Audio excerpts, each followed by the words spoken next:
Hello, everybody. How are we doing? Welcome to the WardiTV Spring Championship. It's the seeding groups today. We're starting off with Group A. That helps if my webcam's on. Ooh. Fuck that over. Cool. Yeah, we're going to be starting with Group A of the seeding matches today, which is an absolutely stacked group. These players are not up for elimination today, but there is a big difference between how they perform. First players can seed you into the top 6 of the tournament, round 3 of the upper bracket of the playoffs. Whereas if you finish in the second place, you will get into the playoffs directly, and third and fourth place finishers will have to play into Group Stage 2. So, we're just going to ready up and check the players are set. And if they are, we can get this going. I was just waiting to see if anybody else wanted to join us here from other events, but it looks as though everyone is just going to continue through. No one else joining us. Cool. And we can send it. Alright, so it's going to be herO versus Zoun to start us off. It's obviously one of those groups where we've got 3 Protoss players and 3 PvPs. Sorry, 3 Protoss players, which means 3 PvP matches as well as 1 Terran. So ByuN will be playing 3 TVPs. The ByuN games will come up towards the middle and end of the stream. So we're going to start the day off with a couple of PvPs, get that underway, and just kind of go from there. That is the plan of action, at least. So that's what we're going for. Let's get this started up and let's get this ready to rumble. Let's see what we get as we go into game number 1 of this opening matchup here today. In the bottom left-hand side, we're going to start off with the blue Protoss player. This is going to be representing T1, of course, herO. He takes on the red Protoss in the top right corner of the map, representing Onside. We're going to have Zoun here in the WardiTV. Like I say, Spring Championship seeding matches. Again, Zoun, herO, Classic, and ByuN. 2 players will advance to the playoffs. 2 players will drop down to Group Stage 2. These players are here half and half because of their performance in the WardiTV Spring Cup. 4 players into these 8-player seeding groups will be from there. And then the other 4, herO, Classic, MaxPax, and Clem, are in these groups because of their performance throughout the spring season of the WardiTV point system, which is basically mostly the WardiTV Mondays, as well as like another couple of events here and there as well. They're also the dominant players in the overall 2026 standings. So that's a lot of what's going on. That's a lot of what's happening as we get set up here and ready to rumble. A couple gates coming down. Get set up and get ready to go and figure out what exactly the plan is going to be as we have ourselves a couple of gateways to start off with in the main base. Just going to be starting us there. And it's going to be a couple of gateways on both sides of the map. So both players are going to open with 2 gateways apiece. That's going to be our starting point as the cyber core comes into place. And obviously we'll start to open up the opportunity and potential of teching and so on over the next little while. So we bring all of that around. And there's this probe heading down to the bottom left as well, also trying to see a little bit of what else is going on for the next few moments as this probe comes across. And yeah, gate, cyber core, all coming through. And just going to be having the probe production continuing as well. So that cyber core coming straight into play. Zoun going to chat something here. Him and herO have been pretty yappy back and forth in the lobby and everything, getting set up for this one today too. So they've been talking. Obviously, again, welcome to the stream, everybody. Hope you're all doing great. Tune in on the YouTube. Do not be afraid to say hi. Do not step away from hitting that like button either early. The faster we get those likes on the stream, the more we can do with them. So get in here. It's a beautiful weekend here in the UK. It's actually really nice and warm. We've just been at the beach this morning with Ellie, who's been jumping in the water and everything. So it's been it's genuinely a very nice day. So we're gonna get in. We're gonna cast a bunch of SE2. I'm gonna get back out in the sunshine. Just a nice weekend, bank holiday weekend too. We all have Monday off. I don't, because we run WardiTV Mondays. But in theory, the rest of the country has Mondays off. So it's pretty good for everyone else, as we do have our Nexus building from herO. So herO going to do kind of a herO kind of thing, right? Which is just to drop the expansion here in this PvP. This is something which I would say is very herO-esque, right? Like, it is definitely something which he likes doing. Obviously, MaxPax was the OG, like, I'm going to expand all the time kind of player. herO became that kind of guy somewhat more recently as well. I'd say more recently than MaxPax was. But he's been doing this for a few months now, where he is probably one of the most confident outside of MaxPax. He is the most confident player expanding in a PvP. And in this case, Zoun is just going to follow suit. He's going to throw his own expansion down onto the natural. The robotics facility is already up and running, so that's going to be the initial tech choice that we work with here. And just see the hubs popping out. And a few stalkers Gonna go chip their way through this pylon for a few moments. So again, put some damage in on this. Get rid of this pylon already. And we are just going to see those Stalker's going to recall away. So Stalker's recalling back out of this one. Again, Stalker's Sentry will make its way up through to the top side. So herO is going to go for a bit of a shove into this natural and see if we can get a couple of picks. No battery or anything here. Of course, we will have the Sentry. The Force Field probably pretty potent in this scenario. One Force Field can do a lot. As we're going to pop the Guardian Shield, though, herO has more than the one Force Field. Helps him to get a few more shots off on that Stalker. That's hurting and has to retreat back. The Sentry goes down very quickly from Zoun. I actually think Zoun's in a lot of trouble here because he is just getting completely overwhelmed. His Immortal's going to be here soon, but that's a lovely Force Field as well. Traps the 2 hurt Stalkers in, and herO is just absolutely menacing with this Force right now. He has lost a single Stalker, 1 pylon on the map as well, but that is it. He's going to depower the 2 gateways, keeping the Immortal in the main as well, so he can continue to capitalize on the low ground. I mean, this was absolutely beautiful from herO. Step by step, every single part of it was just absolutely spot on. And herO, the faster expander, shows up with the aggression, punishes Zoun, capitalizes immediately, and puts himself into a 1-0 lead to start off the day here in the seeding groups.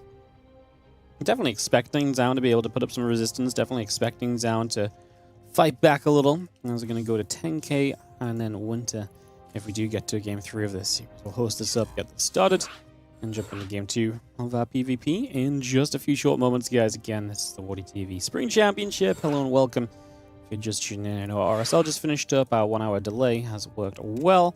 Obviously, I say 1-hour delay. We intended to start at this time just 1 hour later than our usual start time in order to allow us to sort things out a little bit. So, just going to check if everyone's here now because we've got a bunch of different casters looking to try and join us. Looks as though we are good. Beautiful. All right.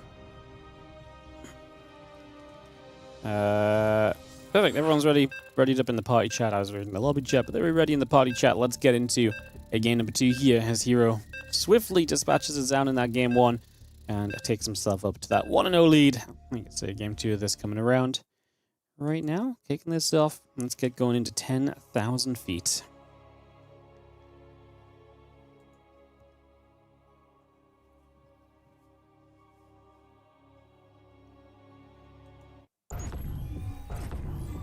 Three, two, one. We are going to just jump straight into this. In the top left-hand side, the blue Protoss player up 1 game in this best of 3. We have got ourselves herO.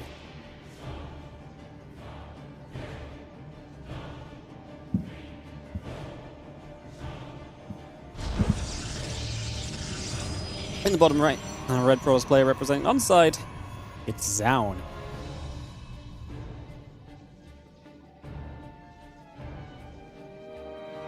Can Zoun find his way back? Obviously, that last game getting away from him pretty quickly. As we head into game number 2 now, I'm going to get this ready to roll out. Get this underway. See what the guys are going to give us. A little bit more PvP action. Again, appreciate you all hanging out with us and joining us today.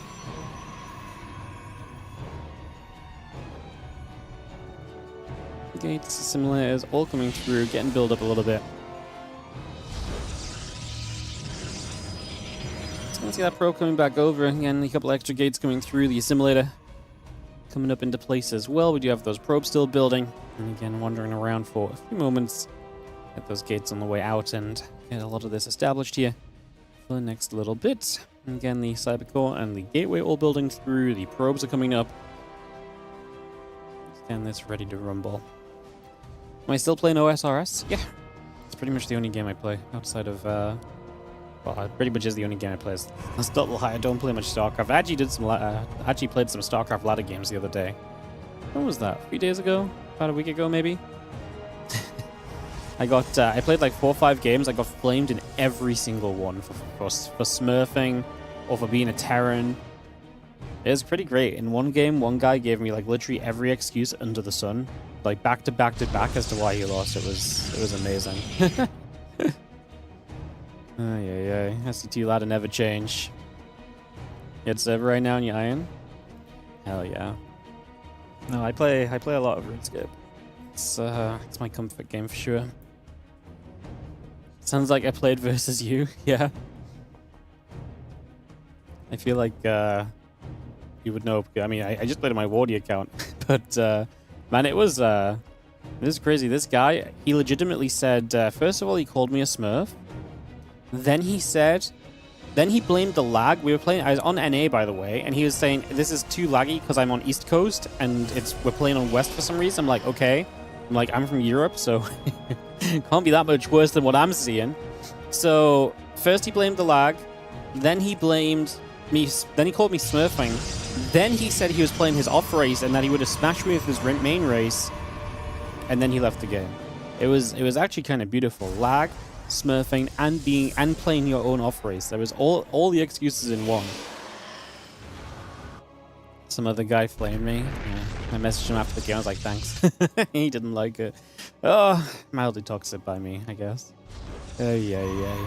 Alright, Immortal, okay, coming up. We got a couple of batteries coming through. Just going to be having these Stalkers and the Sentry gathering. The Oracle is going to be there. There's a couple of Stalkers and a Sentry just going to be getting underneath, obviously picking away at that Oracle a little bit. And the Oracle taking a few shots of damage. That's targeting the top right from herO. He's been fairly decent initially. Going to cancel up the battery here and just say that we're secure enough. We don't feel like we need it just yet. And so we continue on in a pretty comfortable manner for the moment. That Stalker and that Warp Prism still coming online, by the way, so continue to bring that through for the moment. Prison coming up. And yeah, a couple Stalkers to the low ground. The Adepts are going to be allowed in here if herO wanted to commit them, but he didn't have enough distance to get them straight in the mineral line. I can't imagine finishing the Shade on top of the ramp and walking to the mineral line is going to net you too much damage overall, so I don't hate it that we kind of just cancel the Shade. I think same again here, like you'd be kind of crazy to send them in unless you really see no units, but obviously the Adepts have minimal vision as well. So yeah, I don't think herO's going to necessarily be able to see enough overall to truly stop this. I'm just going to see our Stalkers, Zealot, and the Immortal coming across for a couple moments. Hallucination going to the upper left-hand side. We are going to be seeing herO coming around and just going to be having a little bit of a shove through the center. Then obviously last time he shoved in that first game, it became pretty deadly pretty quickly. Now this is a bit of a different timing to it. We're taking, an expansion now as herO, and Zoun is expanding too, whereas last game we expanded a whole lot faster. So timings are definitely very different. Let's see if herO can capitalize on anything here with his units as he gets them ready to come in. Nice stasis. Gonna only catch the one probe though, or catches two on the assimilator. It's a little unfortunate, honestly. And so we are gonna see a second stasis coming straight back in. It's just a 9 binding time. The Adepts now gonna try and shade toward the high ground. Let's see if we have a walled defense here. We step back a few moments. Oh, we cancelled the wall. It means the Adepts are gonna commit because you have to keep your units on the low ground to fight. So yeah, dealing with those Adepts is a big issue. You're gonna start seeing worker kill count rising up right now. So there it is. Worker kill again increased as these Adepts make their way through. 5 workers going down. Zoun going to be heavily down in probes from this. Obviously, the Adepts get the Shade out. They do shade kind of toward the units, though. And it does look as though we might be able to catch that Adept for a final kill. Yes, we do at least get that kill off. We do at least shut these Adepts down for a little bit.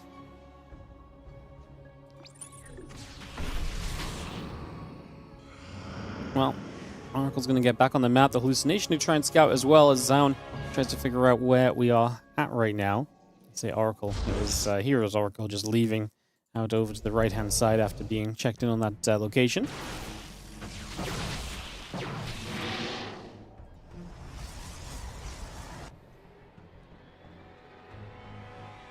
All the games live today? Yes, all the games are live today. Is Showtime playing today? No. Showtime got eliminated from the Spring Championship, so unless he plays some Monday Cups, we'll probably not see Showtime for a couple of weeks on the channel. Yeah, I mean, we have some other stuff coming up as well. It's not just Spring Championship, but the next few days, next couple of days, is Spring Championship. So these Immortals are swinging for some damage. They get a couple of hits on some Stalkers, nothing too crazy, nothing too bad overall. The Resonating Glaives coming up as well, bringing that through.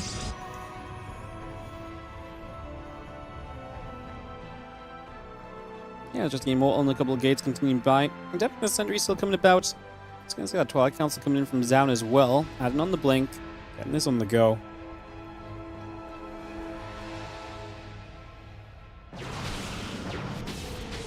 It's going to have ourselves the Hallucination getting pushed back a little. Again, a couple more shots off. That Hallucination taking a few more hits already.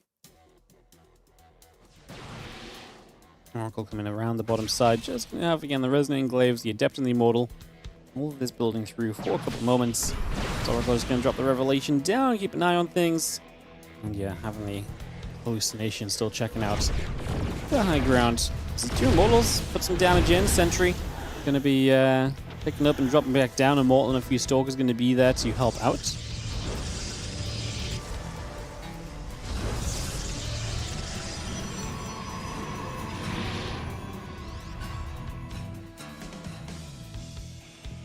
Stepping out from the natural again, those couple units will make their way forward. herO still has the Oracle poised on the bottom of the map just to keep information going and to, keep himself fully in check with what's going on. So very aware of just what's happening there for a little while. As that Prism heads up the right-hand side, and we'll be making a move for a little bit. So, we step over Immortals, the Adepts, everything gathering together. Just going to be seeing that Robo-Bay coming through. The couple of additional gateways are coming about. We do have a Nexus, Observer, and the Adepts all still building by as well. It's a bunch more Adepts warping in, and herO with this force ready to push. Obviously, he's got that Glaives. Talked about it a lot lately, but this Immortal Glaives attack has become so freaking powerful as of late. So we're going to be seeing this in full force right here, ready to make a bit of a move forward. And the Robo-Bay is about to be done from Zoun. Nice something to have if you survive long enough to make it actually useful. That's kind of my question. Do we survive long enough to make that useful? Probably not, realistically. My real talk, just probably not. Sentry, Stalker, the Immortal gathering in. These Adepts are going to go shading again. Couple Force Fields coming down, hitting those Stalkers.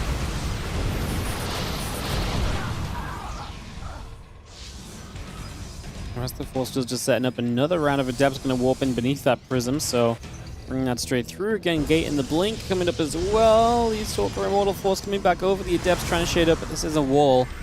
The problem is for Zoun is that you're defending 2 bases. herO is playing 3 bases, so you're defending from 1 base down, so you've got to defend.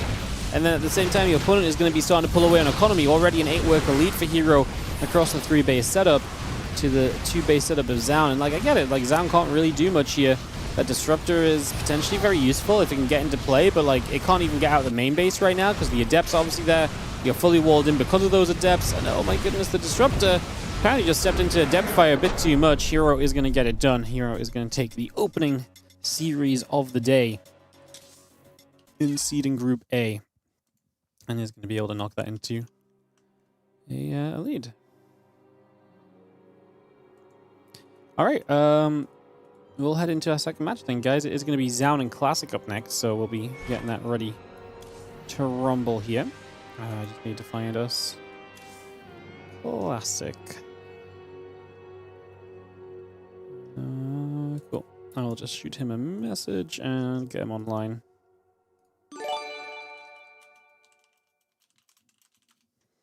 Cool. We'll just get Classic going here, guys, and get that ready to go. What's up, Dayback Jangy? Thank you so much for the 9-month resub on the Prime. Thank you very much indeed. Is leaving without seeing GG rude?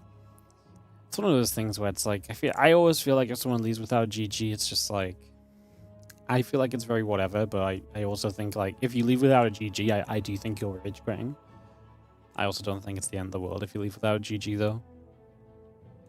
So, it's one of those things. I think StarCraft etiquette taught us to say GG, but it's a different age, man. The world's changing.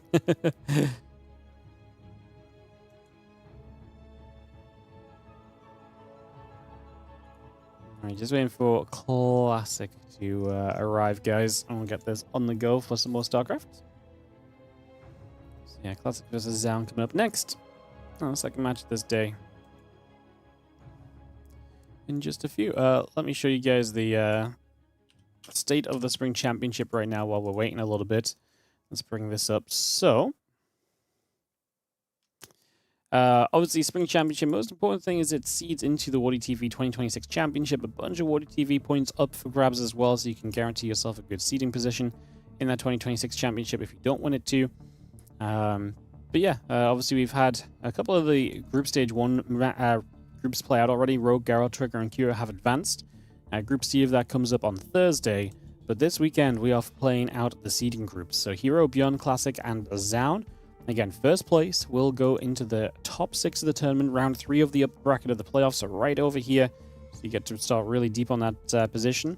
And then The second place starts in round 1 of the playoffs, while third and fourth place will drop down to Group Stage 2, alongside the winners of Group Stage 1, as well as a couple players seeded in from the point system. So you can check all of that out. As, if you do want to look into it further, !B will give you the bracket link. Classic is logging in, so we'll have him here in a few moments and get him ready for some PvP against Zoun here. See if Zoun is able to get a little bit more momentum going against Classic than he was against herO. And then after this, we will have a ByuN versus... is it ByuN Zoun straight away? How did I order things in this group? ByuN herO. Oh, wow, I made Zoun wait 2 matches. That doesn't really make any sense, but okay. ByuN herO and then herO Classic, and then to ByuN Zoun and more. Probably should have just done ByuN Zoun first and get Zoun's games finished, although I guess there is a reason I didn't do that as well. Alright, anyways, we will just have Classic logging in. When he is here, we can invite him through to the party. Get this ready to go.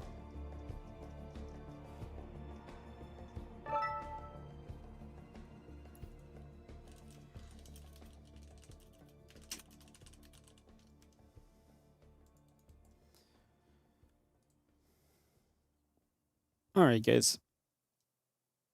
First video's coming down. Zoun Classic getting ready. What about saying GG's as the match is starting? I always feel like if you say GG as the match is starting, it's just... you're just saying it instead of GLHF. I never really got this. It doesn't really make sense to say good game. GLHF makes so much more sense. Saying GG first when you're winning is way worse than not saying GG and leaving. Yeah, I mean, offensive GGing is definitely a bit more... like, to me, that's trying to rile your opponent up, essentially. Yeah, GG when you're starting the game is not offensive. It's just an introductory thing, right? But yeah, to me, if you're starting the game, you just say GLHF, man. Like, that's how you say it. It's funny, I played against someone in Riftbound the other day on the online thing, and they started the game, and at the start of the game, they said GLHF. No one does this. And they said GLHF, and they said it like GL space HF as well. I was like, hey, are you a StarCraft player? And they're like, oh my god, yes. I was like, I can tell. It's kind of funny. Now it's a grown mime. Thank you so much for the 53-month resub on the Prime. In true fashion, he also rage quit as well. He also just raged out.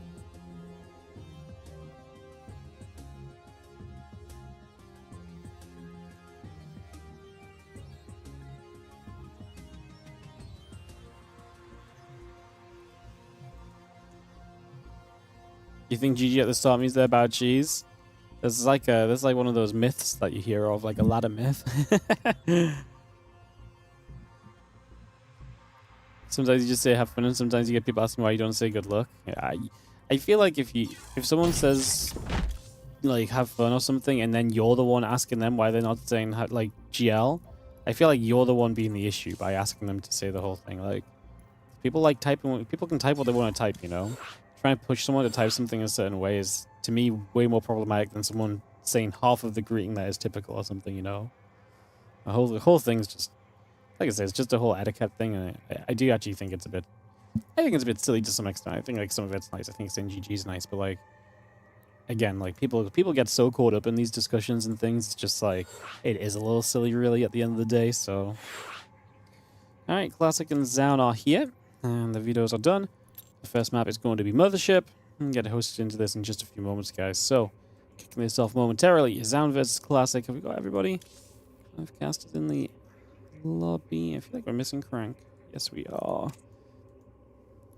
Oh my god, we've got 7 casters. Where's everyone come from? Alright. Classic needs a minute, and we'll give him a moment before we ready this up and get ready to go. Yours GLHF out of habit. At the end of the day, everyone just has their own little way of saying things. People don't type. Maybe the very odd person types HF specifically because in their head they're like, I do not want to wish this guy GL, you know? Most people just like, that's just how they type at the start of the game. Like, I always type GL space HF. Some people type GLHF as all one. Some people type GL space HF space GG. Like, people just have different intros. Like, it's whatever. It just doesn't matter. Having fun can be pretty hard. Oh, trust me. My favorite is when they say GG well played. I'm like, buddy, if I played this well, I would have been, you know, not in the position I was in. This one irks its way into my brain a lot. The GG well played. I'm like, I was like, it was not well played. It's stupid because, like I said, it's just a saying. It really doesn't mean anything. It's because I'm overly critical of myself. Yeah, but that doesn't mean my brain needs to like pop off in anger at the fact that someone said GG well played instead of GG. It's all the same thing, right? It's like like I say, it doesn't matter. But some people just have like to me, there's just instantaneously for no reason at all. Sometimes it annoys me. It's just how it is. It's just how it is. All right, second PvP of the day. Like I say, we're getting a couple of these PvPs out of the way first. ByuN will be playing, of course. Actually, the next match already, ByuN will be playing herO, so you'll be able to see a bit of ByuN herO action there. And we can go from there. As we have in the top left side, the blue Protoss player is going to be Classic. Starting off this his campaign in this Group A of these season matches. See if he can lock himself up a playoff spot in the Spring Championship already. While on the bottom right side, the red Protoss player from onside is Zoun.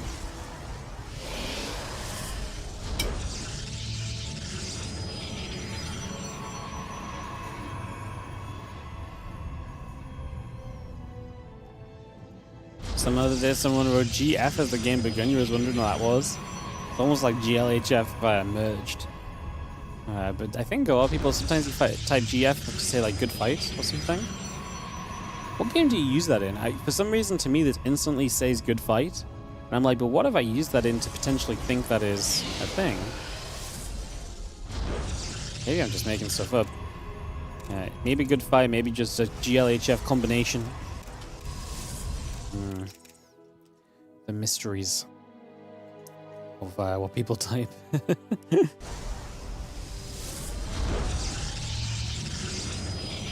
Cybercore's coming up. We are going to see second gateway from Zoun, where there is no second gateway from Classic, so maybe he is also looking to expand here as Zoun is building a pylon out to the right side. Does he keep a probe next to it? He does. He's obviously not fully scouted, so he's taking a bit of a gamble that this may be kind of closer to his opponent's main base than otherwise. And if it's not, then it's still just going to be kind of the similar distance from the upper left. So a little bit of a lost gamble here from Zoun on the positioning of his potential proxy. Which, like I say, if he could get it a bit closer, then great. If not, he's obviously not going to be doing anything too crazy or chaotic here. It's going to be that Stargate. It is going to be Stargate versus Stargate, so the Stargate being out of the base from Zoun could be an issue further down the line if you end up playing a defensive-ish kind of Phoenix style against other Phoenix. Because if you get pushed back and your opponent realizes your Stargate is off to the sides, they can camp that position a lot more easily. And your second Stargate is in the main base, for example, then obviously that could kind of go wrong. But that's something to worry about much further down the line.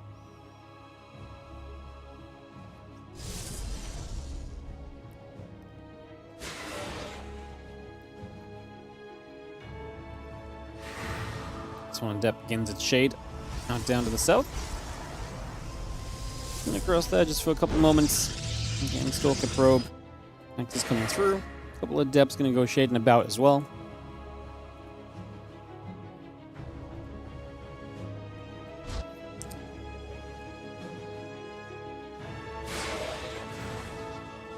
Just the two depths going to make their way in toward the natural, up in toward the main base.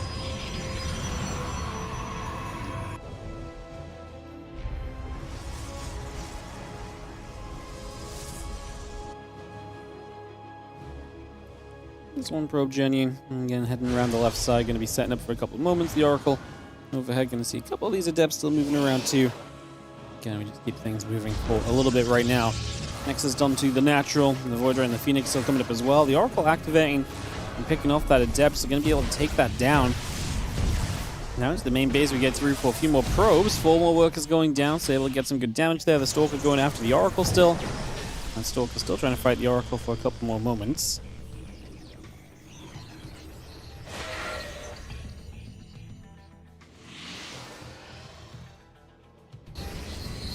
Incoming about, Oracle's just going to be firing. A couple of those workers going down. There's been pretty even damage across the board, and they are now both going into Phoenix. Obviously, Zoun's expansion is a bit later, and he's taking a while to clean up this Oracle. Oh, it's going to get so much more done.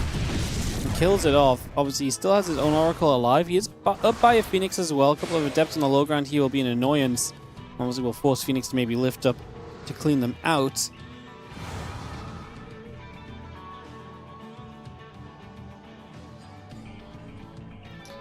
Oracle coming back over.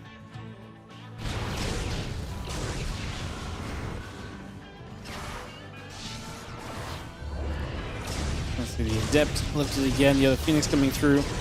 Just gonna see that coming over. As apparently that's gonna be enough for Zoun to just say I'm out of here. Well, his economy is down. Yeah, he had like a Phoenix advantage, I guess, a little bit in Oracle still, but yeah, he just decides that this is too much. Classic. And they open up with a 1-0 lead. And PvP has been kind of PvPing us so far, giving us some quick, ferocious games as we jump into Winter Madness here for game number 2. Alright, game number 2, Winter Madness. Third map will be White Rabbit if we get there.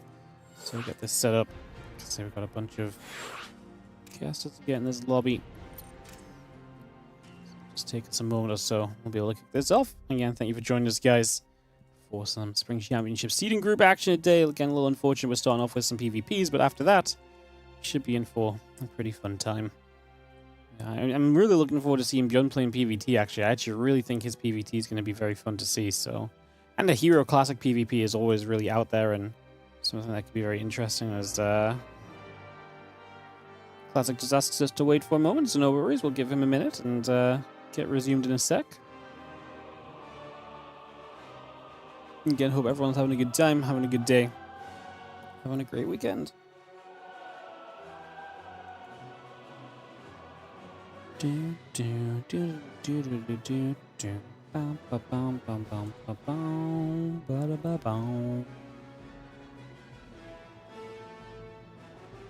Alright, Classic is good. Zoun was already ready. 1, 2, 3, 4, 5, 6, 7 casters.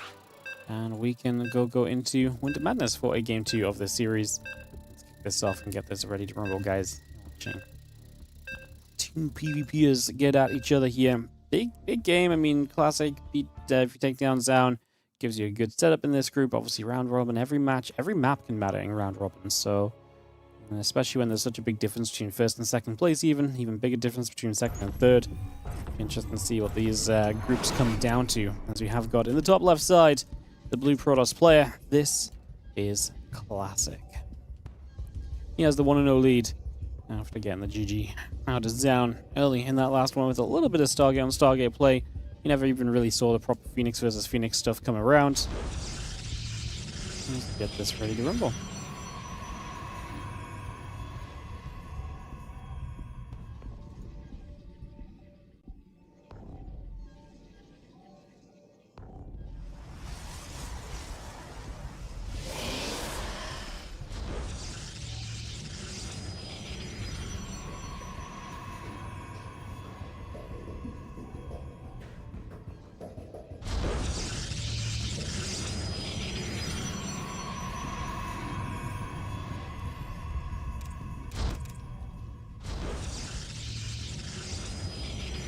Alright, gate assembly is coming through. I'm just going to be having ourselves the second gate will be coming up shortly as well. And get ourselves fully ready into this one for a little bit. And I was just going to see those couple of gates, the probe, and the assembly coming around. Getting set to go.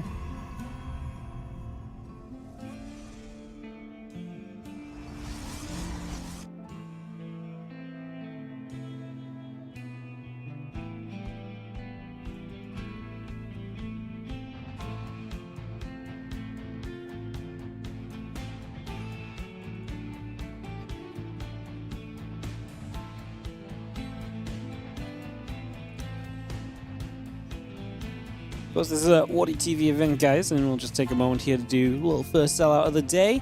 Mostly notably towards our WardiTV Patreon page, patreon.com/WardiTV. 100% of everything pledged on the WardiTV Patreon goes directly into StarCraft 2 tournament prize pools and will end up in the pockets of the players.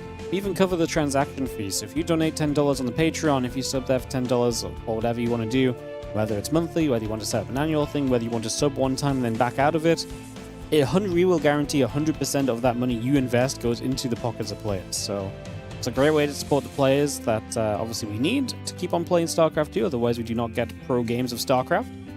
So do check that Patreon page out. Again, that's patreon.com/WardiTV. WardiBot just linked it in chat a minute or so ago, so it is fresh there if you still have the chat just above you. But yeah, do check it out. Like I say, big way to support. Allows us to keep on putting on bigger events such as the Spring Championship, $5,000 here on this one, up for grabs. And yeah, like I say, it really provides a foundation for our prize pool for these bigger events, as well as just, again, supporting our other events like the Monday Cups and everything else. So do check that out.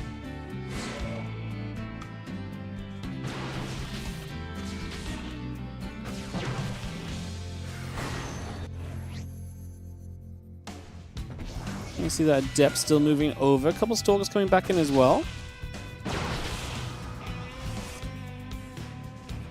Again, Wolfgate coming through. Just gonna have that Nexus finishing up from Zoun shortly. So Classic going to be the later one to an expansion here. Playing that Stargate, and hence we'll have the Oracle to help him harass and so on. We're going to be done here from Zoun as Classic starts to poke. Can Zoun get himself an Immortal out immediately? Is that going to be the plan? It is. Well, that's going to keep you nice and safe. You've got the faster expand. Let's prioritize that Immortal and get that up and into play. And we can go from there. And again, the couple Stalkers just step back a little bit. Stalkers and Sentry still gathering in the natural. Twilight Council building through. Nexus coming up.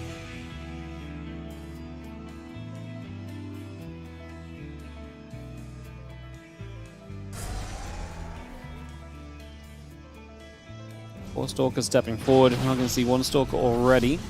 Taking a little bit of a jab. The Immortal gathering up. The other few probes transferring down to the low ground here.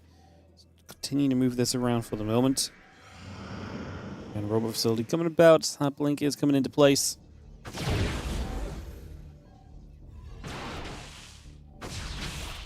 A couple of those Stalkers just hitting that Oracle straight up, as well as that Oracle already taking some pretty hefty damage.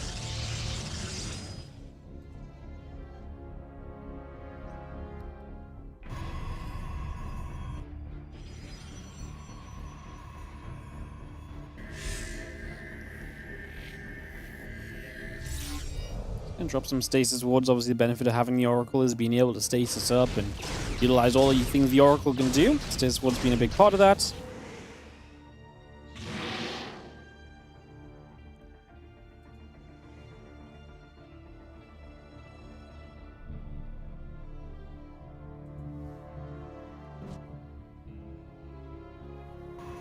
Again, the Immortal and the Nexus continue to come into place for a couple moments.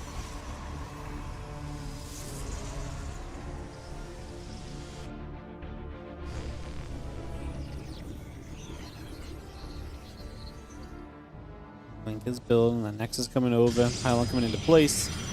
Yeah, Nexus is going to be finishing up soon on both sides of the map. We get that Nexus on the way in.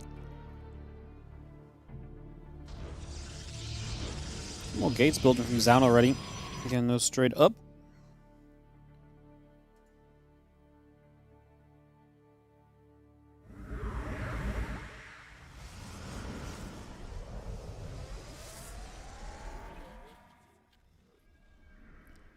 Classic is poised here to obviously try and push in, try and see if anything particular is happening. He's going to have an Oracle to allow him to see high ground. Lets him blink up to this position. You got a Stalker straight away, you got a Probe or two. Loses the stasis. We are going to see those Stalkers a little trapped. Going to go for the recall. We're going to kill at least a few of these Stalkers. And we get 3 or 4, so actually not bad at all. It's Classic trying to get out of there. Gets caught.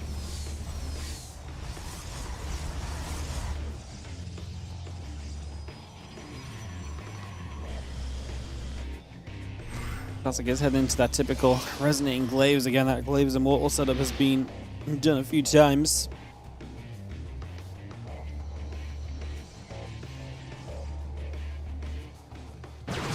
Let's see a few Stalkers. The Immortals coming about. The Sentries as well. Just going to push those other Stalkers away.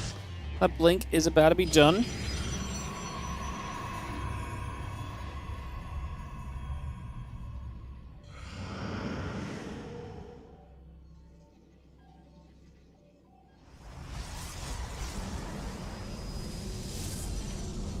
I guess a few more Stalkers warped in already. And it's going to be seeing the Prism coming about again. The Forge, the Gate coming into play. Stalker Sentry Immortal around that right side at the moment.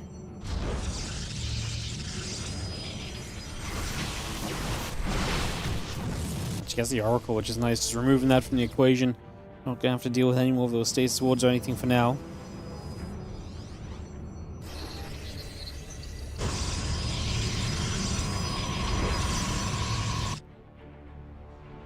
Well, now that Glaves is done from Classic, let's see if we can truly do something with this from here. Okay, all those sentries getting warped in. Getting cannons and batteries all coming up. Immortal is about halfway done. The Stalker's gonna start fighting against those Adepts.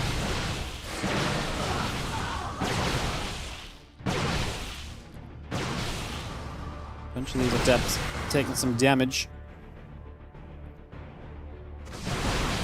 It's going to be seeing the units going to continue around. A couple of Stalkers are going to get chased as well. Just going to be seeing the extra Adepts warping in. The Stalker's going to recall back.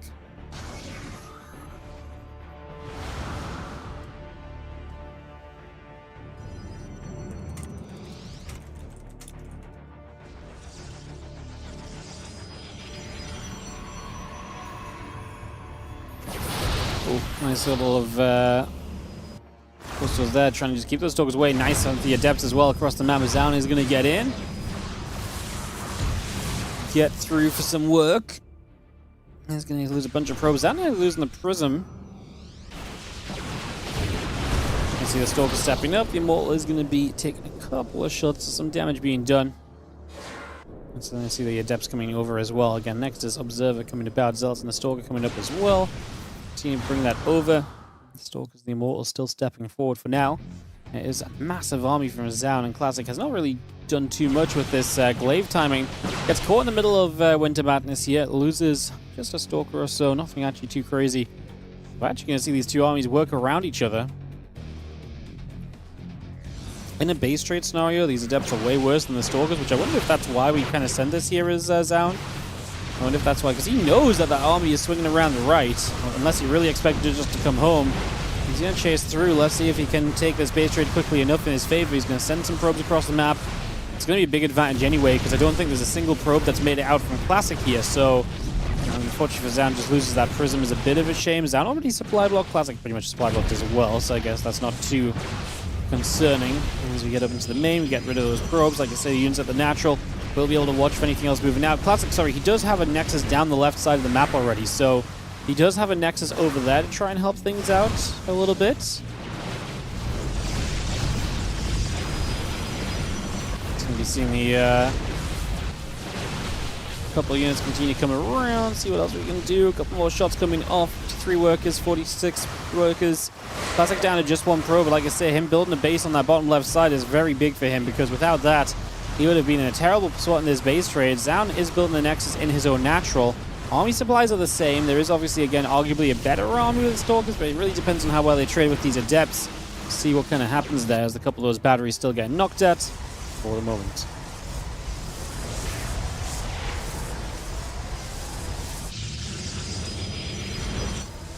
Well, batteries and the cannons coming back over. Like I say, it's going to be the position that we're going to have to play from on Classic. It means Zoun is in the better spot. He's got 13 workers, so he can actually rebuild up more quickly than Classic can. Classic is also in a spot where if he plays defense here, he does not want to be moving out because he's got the batteries and so Zoun's not going to attack into him. It is definitely on Classic to get something done, it would seem. Let's see those Stalkers gathering back around. They're going to be there. A couple batteries in the Nexus coming up as we work our way around the left.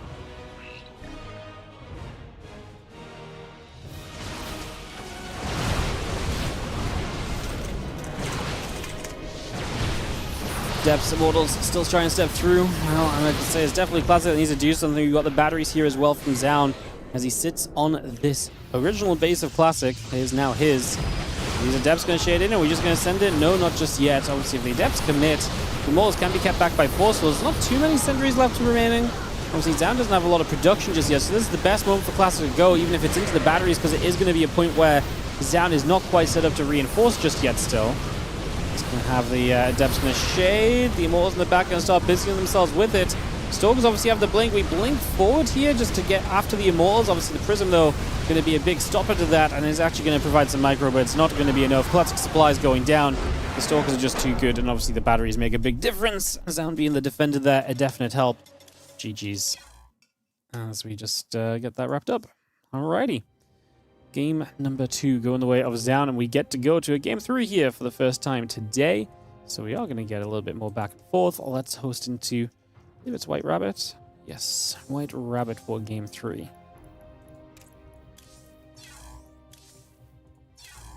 Alright, decided map, like I said, big one, because every map is going to be important, and every match is going to be important in round robin. As Classic looking to get to 1-0 star, gives them a chance to stay clean in this group and directly kind of move towards what could be obviously a clean sweep of this group into first place. The moment you lose a match, guaranteeing yourself first place is going to be out of your own hands a little bit, okay? So it's definitely a factor as well. Let's just get ourselves into this. 1, 2, 3, 4, 5, 6 casters. Who are we missing? I think it's Crank again. It's because I think we're friend list bugged, so yeah.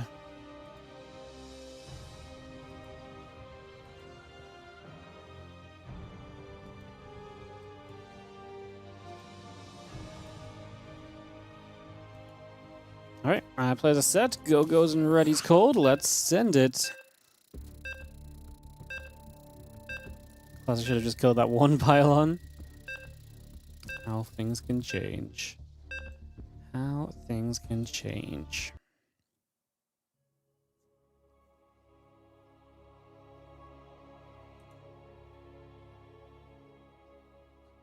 Alright, let's get into White Rabbit, guys.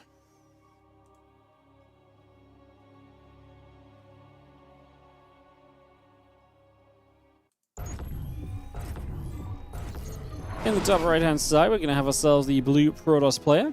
This is going to be Classic.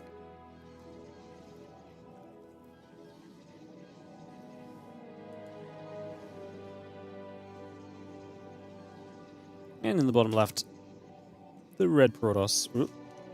That's the wrong thing, sorry. The red Protoss in the bottom left is going to be Zoun. I was tabbed out. My mouse was not on the game screen. It was on my Chrome, so then I clicked my Chrome instead of clicking the game, and it was just a whole thing. So my OPS got washed over and stuff. Ay, ay, ay.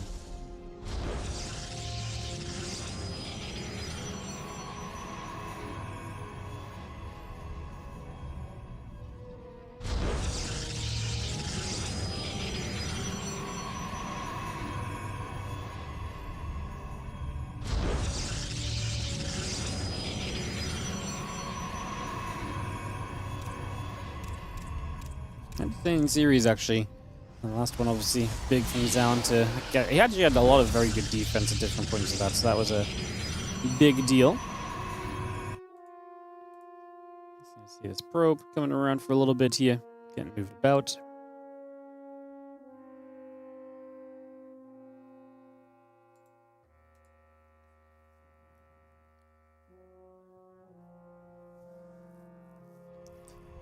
Gonna have our probe coming around, getting settled for a couple of moments.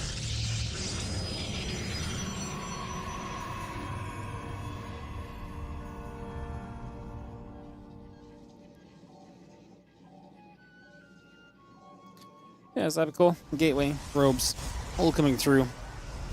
Just maybe having the second gateway going to be coming up for a couple moments. Again, the Cybercore coming into position, the probes are coming about. Getting a lot of this online. And ready to go here.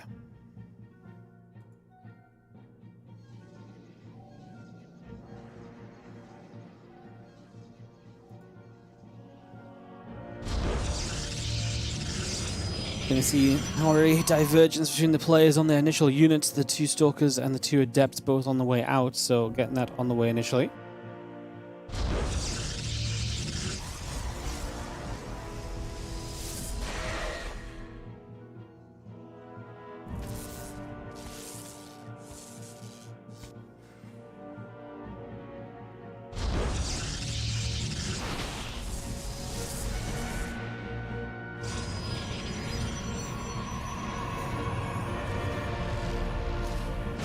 Our facility building up. We are going to be seeing Classic is set to expand, but the robo coming down from Zoun. The aggression is getting ready to go.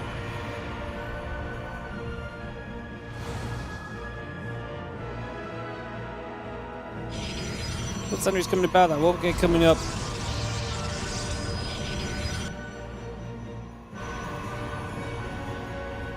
And that robo facility still building by for a couple of seconds.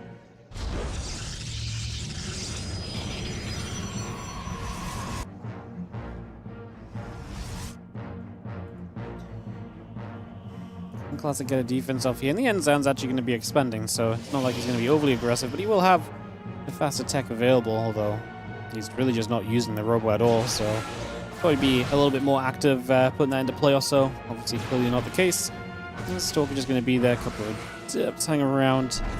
Just going to try and recall these back. Zoun trying to save them, will lose one, unfortunately.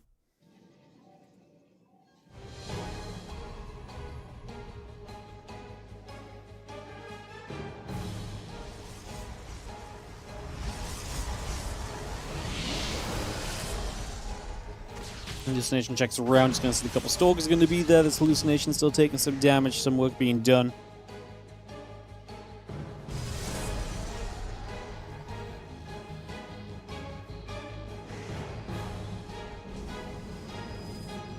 Having that blink coming in from both. A couple Stalkers still producing through, the extra probes coming around.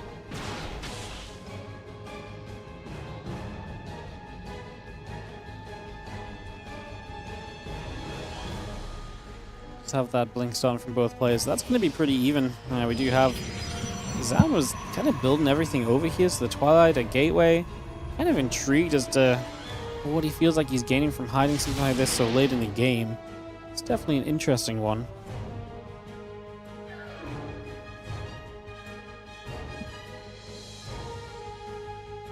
Prism coming about, a couple of gates coming over. Settling in for a second as we just have the... Yeah, Blink is going to be that little faster at the moment from Classic, so he will have access to that. Just like I say, a little early on here initially. Yeah, and a couple more Stalkers building through, that Blink finishing very shortly.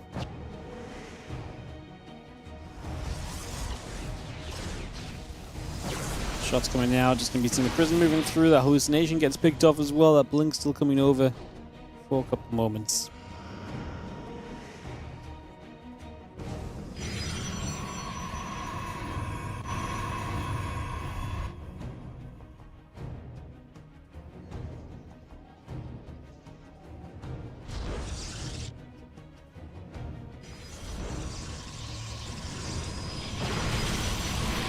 So it's going to have that hallucination. Again, the Blink coming up, Stalker going to be there. Gateway in the Nexus, two gateways in the Nexus coming around.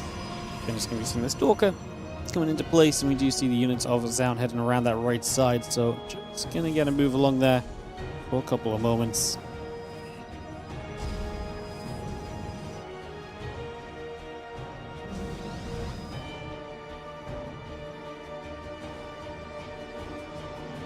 There's that charge all coming up, the gate and the probes coming by.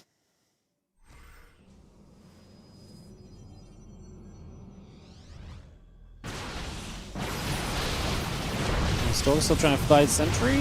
It's going to go down. Stalker going down as well. Just going to have ourselves the army of Zoun really trying to put himself in a position. I just don't know if he's got enough to really be as aggressive as he's been here. We will have to bring this Prism forward as well, right, if we want to be really involved. The force field's really nice on the top side. We actually blink through. There goes the Prism. There goes the Immortal. The Immortal on the top from Classic has not really been that involved, and actually Classic is going to have a pretty hefty Stalker disadvantage, as we are going to have the few Stalkers turning for a second there. They will back off. 4 probes killed. They're actually going to stop with the Prism getting a chance to warp in again. A few more Stalkers join the fray. We'll see Zoun potentially able to keep a bit more pressure going as well.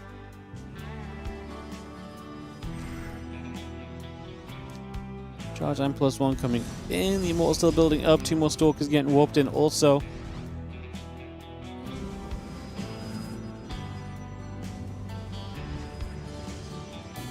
More Stalker warping in right now.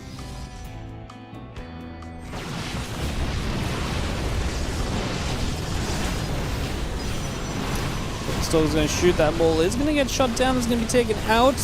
Obviously, getting rid of the Immortal is huge as Zoun keeping the pressure up in this game 3. However, he's being chased away. A lot of damage on his Prism as well. He'll try and capitalize from this turn into a few more Stalkers, getting a few more trades. The probes are still pulling, so Classic losing workers. He actually still has a worker lead despite that, so he's kind of fine to be losing some of these workers. And now we step up. Stalker's going down again. That Stalker count is being huge, and being able to knock down the Immortals now gives you the advantage. We're going to start warping in Zealots here, but they're obviously going to get microed away from by these Stalkers. And I think that's just going to get it done. Zoun is going to get the victory here, and that is massive for him. He gets to turn this into a 1-1 scoreline on the day. And that is going to be, like I say, an absolutely huge situation for him. As Zoun goes get the win over Classic, and he has a chance to still rally up at the top of this group for the next little bit. Well, our next matchup will be ByuN versus herO. We'll get these guys invited and ready to start very shortly. But it is going to be ByuN herO for some TVP up next, then herO versus Classic, ByuN versus Zoun, and ByuN versus Classic after that. So that is the order of things here, guys, as ByuN joins us.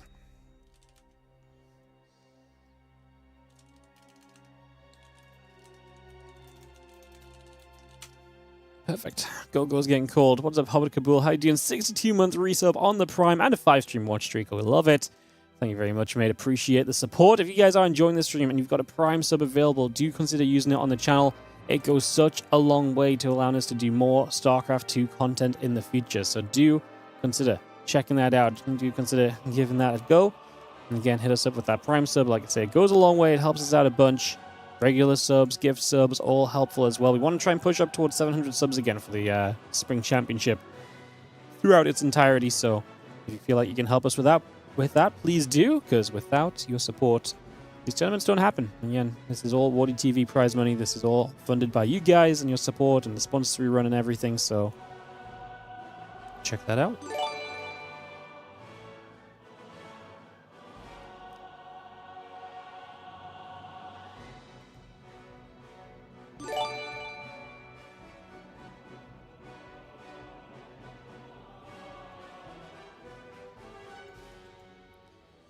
Hey, what's up, Cuckoos? Thank you so much for the 18-month resub on the Prime. Yes, I'm 18 now. I can do X-rated stuff with my Wardy wax doll. Still weird. Still strange. But you do you. If that's what it comes down to at the end of the day. Okay, maybe I should charge extra for that, but who knows. What's up, Prenix, as well? Thank you so much for the 38-month resub, mate. Appreciate you. Thank you so much for resubbing. Thank you for bringing it in. And thanks for a little bit of support, guys, as we get ready for Ruby Rock going into this next matchup. It is going to be TVP, of course. Finally, a little bit of non-PvP. I should definitely be charging extra for that. Well, yeah, I guess we'll put that one into play soon. All right, we are getting into Ruby here in just a few moments. Second map, Winter Madness. Third map, Tourmaline. The watch streak notification is slightly annoying. Yeah, it's kind of fun though, seeing people get big watch streaks, but I actually don't even know what it looks like on like the viewer side. If it keeps popping up and you don't want to share it, that's the most annoying one. It's like you don't want to share it, you tell it to go away, then it comes back again. Who am I missing, guys? I'm missing casters. Get in here, please. We are ready to begin otherwise. Hi, and ready, says ByuN. Every single time someone joins the lobby, ByuN is typing hi, and ready. Big game. ByuN has absolutely been able to challenge players like herO Classic in the PTVP lately, so let's see if he can do so here today as we get into game number 1. Ruby Rock. Kept asking you to share. Yeah, that's the one thing I hate about it. Like, even if you just sub on Twitch, sometimes you just don't want to share it. It's just like, hey, you've subbed though, and it's like, cool. Let me just have my Twitch chat not be kind of clogged up with a note, yeah. Sometimes I don't want to share it because I don't want to share it, you know? It's 2026. Surely Twitch will keep improving things soon, right? Alright, real talk. Let's get into this. In the bottom right corner, we're going to start with the blue Protoss player. This is going to be herO, and he is obviously 1-0 in this group. That initial win against Zoun, giving him the clear lead at the moment. And obviously a win here would get him to 2-0 and put him to be poise him to be winning this group if he could take down Classic. Which again, first place in this group is a big deal. Top 6 of the tournament guaranteed versus if you get dropped into group stage 2, you're basically top 12 plus 2 plus 2. I can get there. You're top 16. So the difference between first and like third place is obviously ridiculous. It's like top 12, top 6 guaranteed versus top 16 only guaranteed. Obviously, a lot of the guys we see in these groups, if they do get into those group stage 2s, I think are going to be favorites to make it out. But you do have to play through those games to get back into group stage 2, to get into the playoffs, whereas obviously top 2 just get playoffs anyway. So, yeah, format definitely giving you some shortcut opportunities if you perform well in the seeding groups across today. And tomorrow, of course, tomorrow Group B of the seeding groups is amazing. If you weren't aware, tomorrow is Solar, Shin, MaxPax, and Clem. That is a banger set of matches.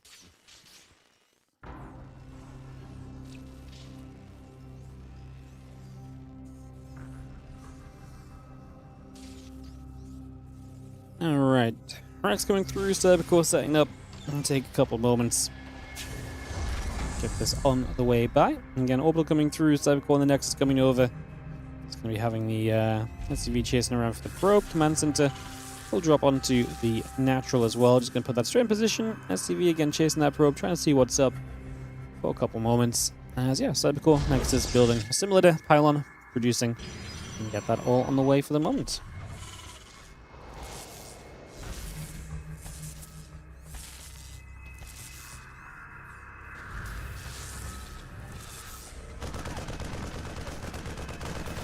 Marine gets the probe and be able to take that down as a nice little something.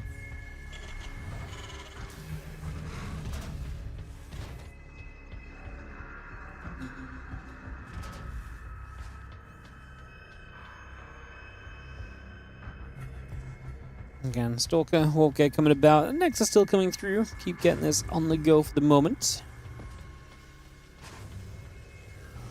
CV hurting from the early game, but it's going to be fine. It's going to live on, for now at least, so we'll get to continue through. As you just see, that Stalker is heading probably up the left-hand side and pushing itself in position.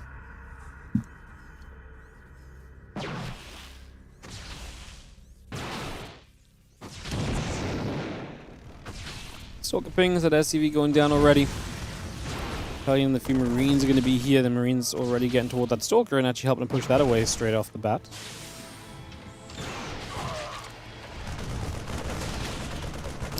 Stalkers get up here. A couple of Marines are going to get caught. Marines going down. SCV getting caught as well. Just going to see that one Stalker dropping. He's going to be killed. We just have ourselves a couple Stalkers still punching on through. A bit more damage here as that Marine continues to drop as well. So getting this cleaned out. Again, Cyclone and the Marine still producing. Add a few SCVs on into the mix as well. Got a lot of this set up right here. Just for the moment as we have the Cyclone, Medevac, and the Marines producing by for the moment.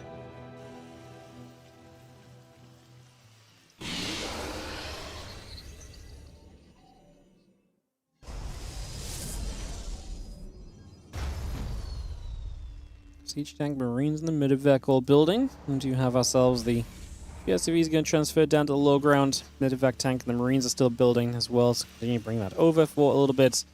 Again, the Twilight Council coming through.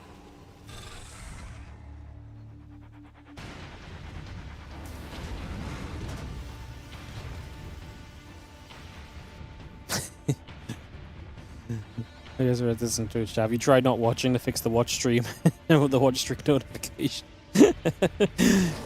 Not an advice solution. Okay, not an advice solution, alright?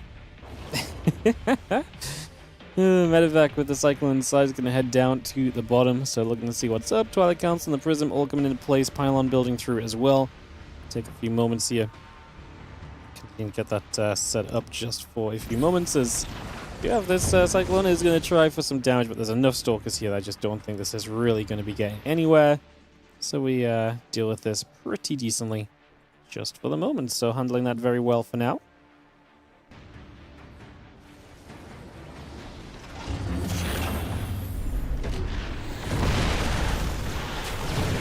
Two Stalkers and the Mortal in the main base. We're going to lose the Prism though. We get a tank, but these units are all going down.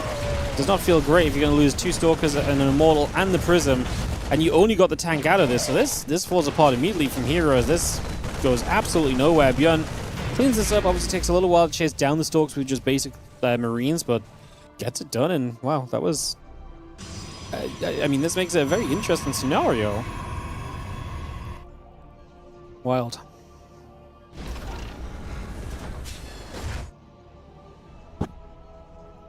The extra gates coming up. That next is still coming into play, so we continue to bring that through for a moment or so. Stimpack and Combat Shield coming into position. 2 Stalkers going to get there. That Medevac getting turned around as well. Again, Stimpack and Combat Shield still building up. Marine Marauder building through. Continue to get that on the go.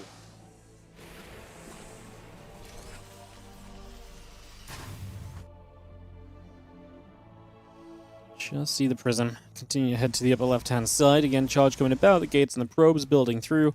Stimpack, Combat Shield, and the +1 upgrade building as well. So continue to bring all of that into position right now. Again, Marine Marauder Medevac Mine building also. Nice little scan to see what's going on. The extra Zealots will be coming up. Just, again, getting the Observer on top of everything else. We've now killed 2 Observers in this game. Robo units are not faring well in this opening game for herO. 1 Immortal, 1 Prism, 2 Observers. Being built from this Robo seems to mean death so far. As the Dark Shrine continues to build up. The Forge will settle. Again, a few probes and the Zealots settle through. Yeah, I like the Dark Shrine here. Obviously, he's not having the greatest of early games, but maybe some Dark Templar could potentially draw him back into it. So, not completely against that. As again, Stimpack, Combat Shield, and that +1 still coming through. The Zealots, they're going to get by. They're going to charge on forward, jump onto the tank, jump toward the bunker. The SCV's peeling away. The Bioforces will try and fight as well. A couple of these Zealots still taking some damage. Prism getting a warp in of Zealots going at the same time. Prism gets shot down. The Zealots are still dying. The Bio now going to stim once again. A bunch more of those Zealots taking big damage again here as we just see Dark Shrine halfway done. Prism, the probes, still ticking along. The +1 attack upgrade coming through. Cyclone loads up, drops back down. Medevac dies. It's going to be having the couple of Widow Mines. The Marines and Marauders still coming up. +1 attack being added into this. Concussive Shells on the way. Just having our a couple of warpings back at home as ByuN is up. You know, a good bit of army supply. Does he want to? Okay, well, actually, I was going to say these Zealots have had to run into his base. That would be amazing for those mines. Obviously, the Zealots will keep ByuN pinned back if he can't lock them down and make sure he's zoned them back to the other side. So, that would be important. We are very Zealot heavy right now.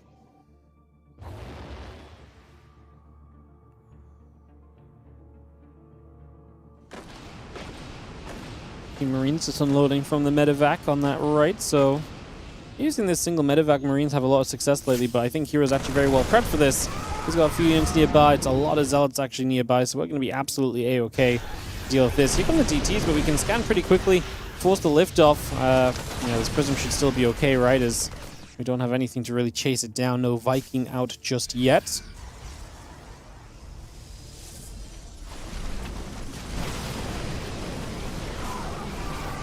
Zealots will chase. You're going to see the Widow Mine's going to burrow up by army. Going to jump back into the Medevacs. Good Widow Mine shot's going to hit a lot of those Zealots. Again, +1 in Blink, and the Shadow Stride still coming online.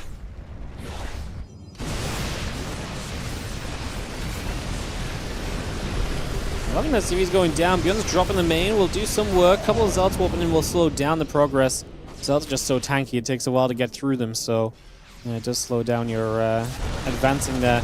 As you have got a few more units to the low ground though, and this multi-pronging is starting to get the better of herO a little. We do lose a few probes, but man, ByuN's economy is in absolute dire straits. The problem is as well is he has to keep scanning for Dark Templar, so he doesn't even have the mules to back him up as much as he typically would, and he's still only a 2-base Terran, so this damage that he's kind of dealing to herO is way more than just necessary. I mean, he has to do so much more than what he's doing right now to even begin to kind of really step back into this, I feel like.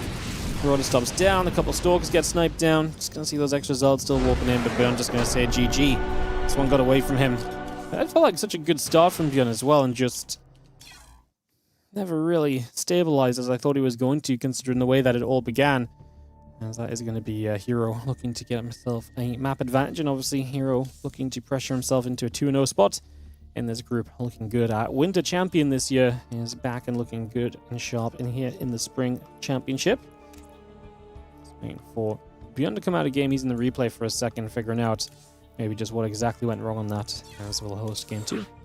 This started.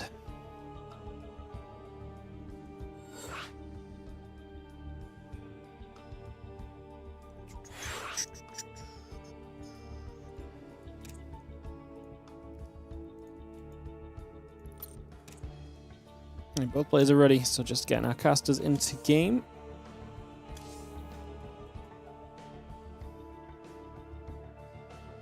We'll get this game 2 started up, guys. Perfect. 4, 5, 6, 7. Let's go into game 2 and see if ByuN can find his way, find his footing here against herO or not. Game 2 starts up right here on Winter Madness. You actually started today watching a WardiTV replay of herO versus ByuN. They do play a fair amount in WardiTV events and stuff, to be fair, so herO ByuN is definitely a common matchup. Not an impossibility.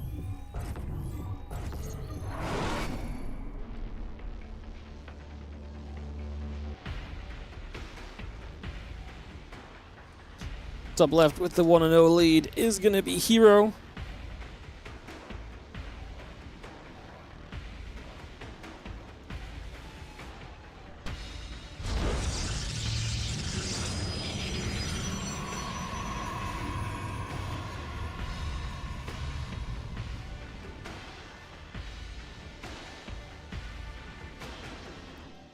In the bottom right, ByuN, our red Terran. Get this on the way through. Away we go and get this started up.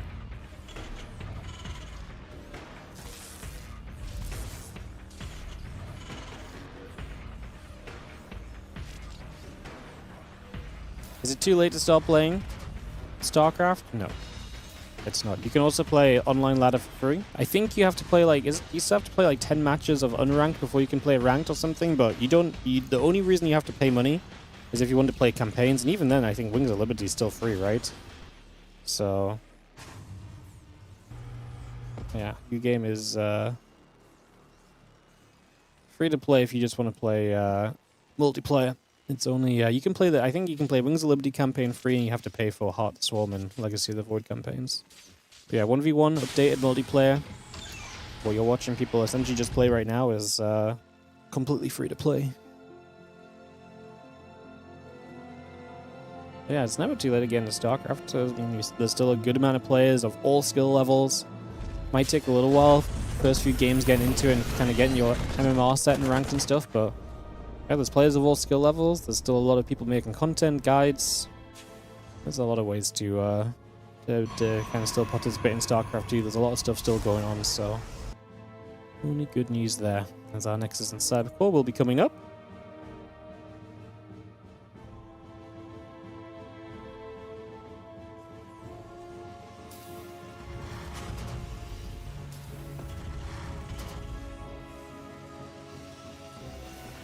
Sentry and the Warp Gate coming about, Nexus and the battery coming through, Factory, Refinery coming into play.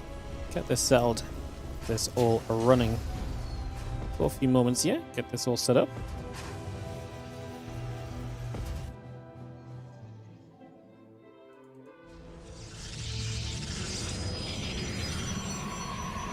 Right back to the main, just going to see that Twilight Council still building through. Again, Starport is producing, Factory going to swap to the Tech Lab.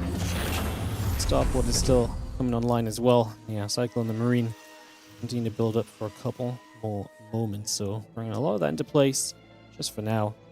And yeah, chrono boosting on the Nexus a little bit as best as we can as well.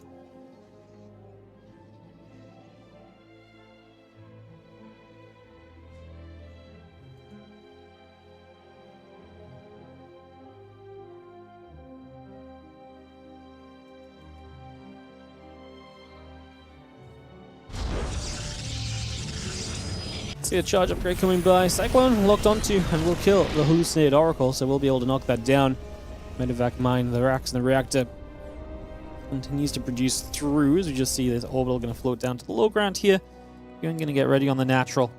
Here, we're going to open with that fast charge once again, so playing it a little different today.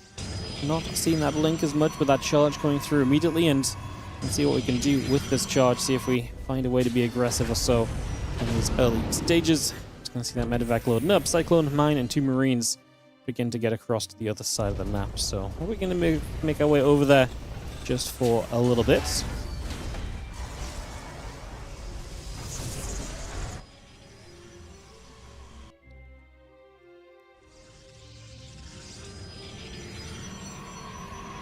Charge is going to be done shortly. I mean, ByuN just doesn't want to be aggressive into charge anyway.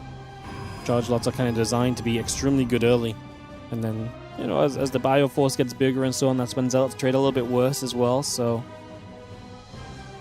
the initial goal here has got to be to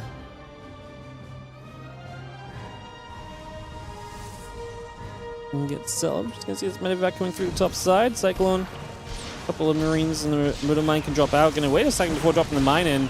Have to make sure we pull the probes back properly. Remember, there's no blink, so we can't blink micro. You're going to see that as well, that the Stalker didn't blink here at like 4:50 in the game, so maybe a little cautious on that one. RoboBay now starts from herO, so he is going to go RoboBay despite it being a charge opening. Oftentimes you pair charge openings with like just straight Storm and Archons. That kind of flooded Zealots really accompanies like a Storm Archon kind of follow-up very nicely a lot of the time, so not going to see that on this one as against Impact Combat Shield +1, all building up. We just have ourselves the medevac out the right side here from ByuN as well.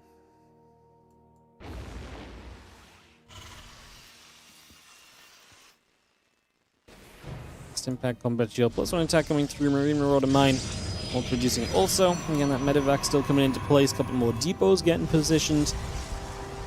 The Zealots do get warped in. We have ourselves the stim being done in just a moment or so. Marine Marauder still coming about. Just going to have ourselves the couple of the units coming in for the next little while. Again, Colossus coming through. The additional gates are coming around. The Zealots are building as well.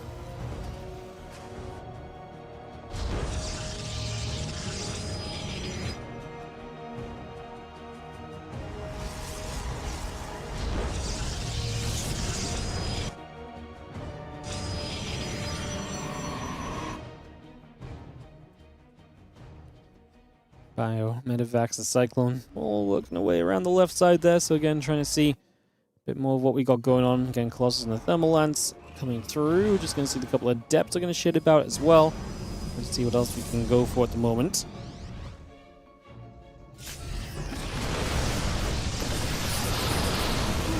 So it's going to make this difficult. There's only the one Colossus, but in the moment it hits Marines, those Marines are still going to be melting. So we've got to be very cautious here as ByuN trying to stick around in this position. We are just going to lift up and back it away. A few ByuN's going to come down to the low ground there. And the rest of the Zealots and the Colossus moving back over. Medevac's ready to drop into the main base. So looking to try and split up some attention here. He is going to dive in as well. Pulls the hurt Medevac back a little. Oh, middle of the map though. The Zealots are getting on top of his units. He's going to dive a Colossus. The Marauders are going to do a good job. We're going to get one. We might be able to get two, honestly. Oh, do we have enough damage output? The Zealots try and get the cleanup. We do kill two Colossus. Unfortunately, ByuN gets completely cleaned up in the middle of the map. Third CC building from him, still a 2-base Terran at the moment. He has to rebuild from pretty much zero, because even the drop that killed off the Colossus obviously got wiped out pretty much. A couple of units got away. So that's going to make this very difficult.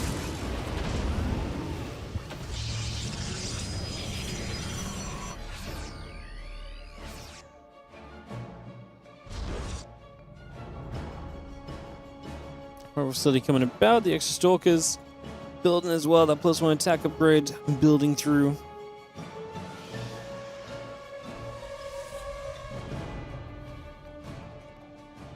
That blink is Chrono boosting on the Twilight Council.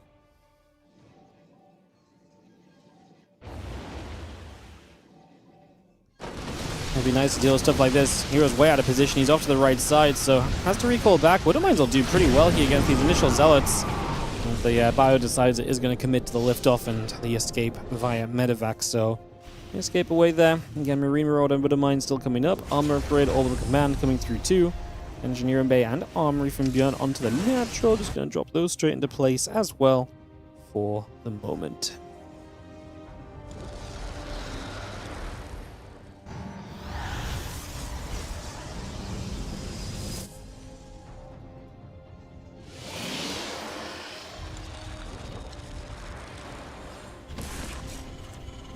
Back coming around, medevacs coming over as well.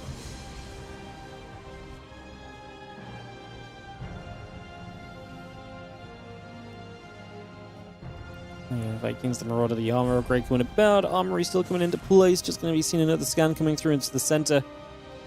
See this prism of herO heading down the right side.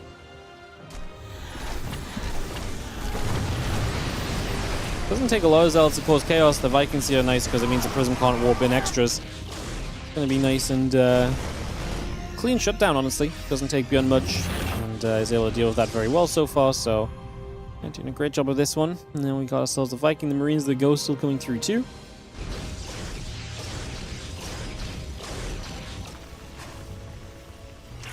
Those mines still setting up. You do have the hallucination here, is keeping an eye on those medevacs. Wants to know if they make a move or anything. Trying to know if ByuN is going to try and make a, like I say, a play just a little preemptively. They can obviously dive the fourth or the natural right now from that position, or escape to the right side. So there's a lot of options, which is why you're trying to keep track of them. It does mean that ByuN is keeping attention there. Maybe with his push into the center can do a little more as he gets in position. Colossus' account is still decent, as we only have 3 Vikings, so I'm kind of surprised as herO starts to move over to the left side. He's going to get caught out of position, moving to the left at just the wrong moment, loses the pylon, loses the warp in. First EMP comes down. We do not have the number of Vikings we need to fight those Colossus. However, the drop ended up dropping this 5th base, so we're able to deny the 5th while the push at the 4th goes well. And he's actually going to get rid of these pylons as well. It's actually a very effective drop here, as these units will chase now. ByuN is going to lift up. He's going to go back into that dead airspace. Doesn't quite lose that one medevac that's low. That is the emptiest. He's actually going to go to the natural, though, where now herO's a little bit out of position as well. Remember, recall on cooldown because of the earlier mispositioning from herO. And so this Bioforce is going to get to come straight through, get rid of just another pylon. herO supply block, not the biggest it deals right now, but the kind of thing that could definitely add up over time. Good Widow Mine's obviously going to soften up a lot of these zealots. The Vikings, I still feel like, are not in great numbers. To fight off those Colossus still feels like that is going to be very difficult.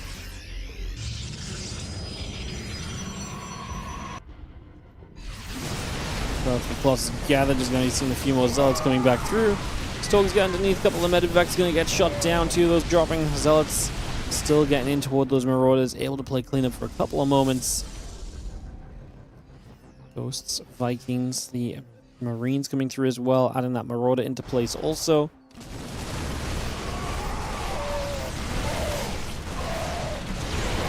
Bioforce is coming back through, the Vikings still pulling back. Just for a couple of moments, the Colossus coming back over as well.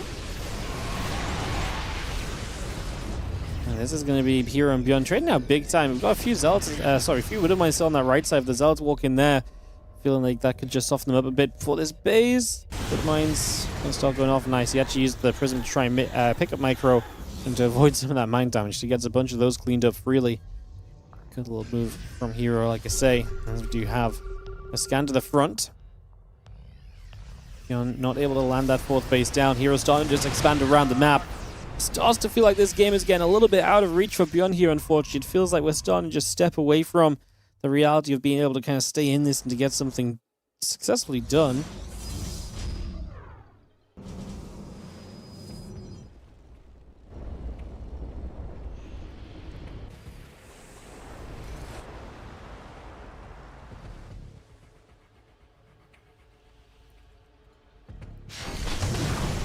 I don't mind, we'll get the Zealot. Army going down. Viking going to be able to get the Prism. Now actually going to get in after those Colossus as well. The rest of these Zealots getting chased. I don't see those Vikings having a great time. Colossus keep on dropping. The Bio Army still pushing through. The Vikings now getting after that Colossus as well. And the Colossus does get chased away. Bio still going to be there, pushing these Stalkers back. +3 attack, +2 armor. Reducing at the moment. Again, the ship weapon's going to finish very shortly. 3-3 building from herO. Just going to maintain the upgrade lead, essentially. Right now he's got an armor upgrade lead. Soon it'll be this 1-1 lead as well. As ByuN will finish his own +2, but then herO's 3-3 is ahead of ByuN's 3-3. Especially as ByuN is very late on the armor. ByuN up this top side, though. And may not even get to a point where upgrades are going to matter. Winning a fight and now able to get to this other side. Killing so much with these drops and able to kind of, work his way through the tech. Forcing herO back down to the Colossus count at like 1 or 2. Is always such a huge deal, and he's actually genuinely moving around the map and killing a bunch of bases now, so herO's going to have eco trouble. Sometimes he can bounce your way out of these positions with just strong economy. herO's recognizing, okay, I'm in some trouble here, so what can I do about this? He's going to decide to go across the map instead. I like that a lot. I think that makes a lot of sense because, ByuN is in the top right. His army's clearly been pretty strong, so let's try and capitalize while he's maybe spread thinly. Let's try and do some damage and turn this game around a little bit as ByuN is going to find a few Stalkers to the right side. herO is going to see that a little late, loses one Stalker. Could have been much worse.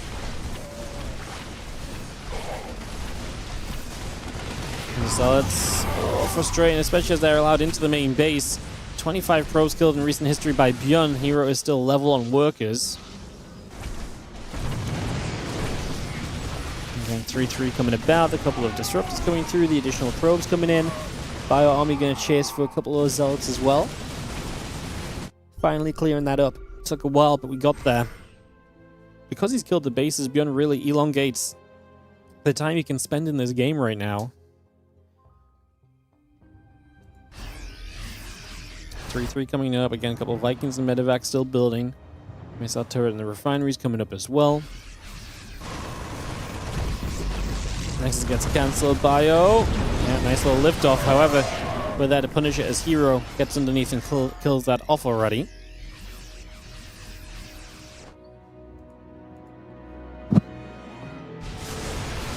We will find the bottom left base though, and that's going to put herO back down to kind of being a 4-base Protoss, which is not great when the Terran's got 4 bases too. A little bit of bio around the back might catch some of the disruptors. If nothing else, forcing 2 disruptor shots super early on 1 Marauder is not great.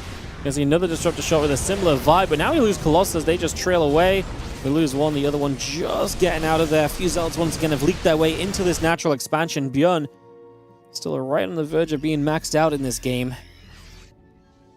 Against herO at the 145 supply.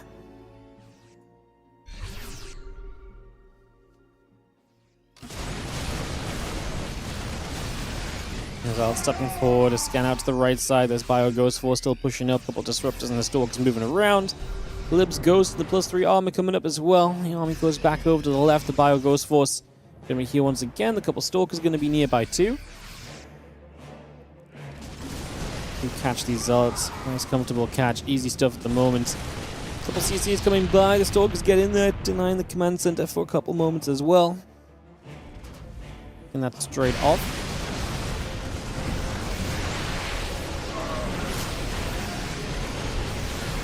The Stalkers blink forward. How successful is that going to be? We actually do dodge most of this with the Bio stepping through as well. Another couple of disruptor shots firing for the moment. He's going to see the Bio still fighting. The Colossus goes down the back. The Vikings able to make a catch on this. I mean, ByuN is up 60 supply or so, and it just looks as though he's going to force a game 3 in this matchup against herO. Doesn't feel like herO is going to be able to do much else here over these next few moments. A couple of those Vikings landed, helping out on the ground. Bases are going down left and right side of the map. And herO is going to be pushed down to basically having nothing left. 70 supply for him for a second there. He's 100 supply down for a few moments. Well, he gets a disruptor shot. That is not really anything you can capitalize on with such a deficit already in play. GG's ByuN. Able to make this one a game 3. Like I say, ByuN can be competitive in these TVPs with herO and with Classic and company, which is why I actually think this is a really interesting group. As we'll head into a third game between the two. Our third map is Tourmaline, I believe. Let's get that hosted up for them, and we'll get this started. I feel like herO through. I felt like herO was in a very comfortable spot. It was like he was starting to take the whole map. ByuN was starting to fall a bit behind on supply, but you have some good drops, you get some good trades, and you can absolutely start to turn things around, right? So, yeah. All right, let's this game 3 operational on Tourmaline. All the casters already. Got 2 ready to players. The race is set correctly. Click the start game button. Let's get this on the move. I have to open my window, guys. Try and cool it down in here a bit. It is warm. Oh, it's a breeze. It's gonna be nice. Alright, jumping into Tourmaline. Oh, it's kind of bright though. I'll adjust. I'll get used to it. Get it Tourmaline. I'm just not used to having the blind open. You keep it shut most of the time. In the bottom left-hand side, we are going to have ourselves the Blue Protoss player. This will be herO, and will he be able to get himself up to 2-0, or will he go to 1-1? This group's going to start getting very interesting. If herO loses out here, ByuN's out at 1-0 to start us off as well.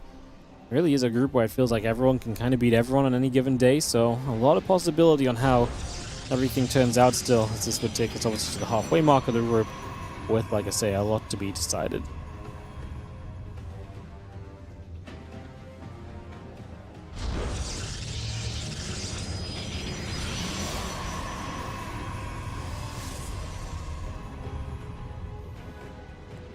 ByuN in that upper right side.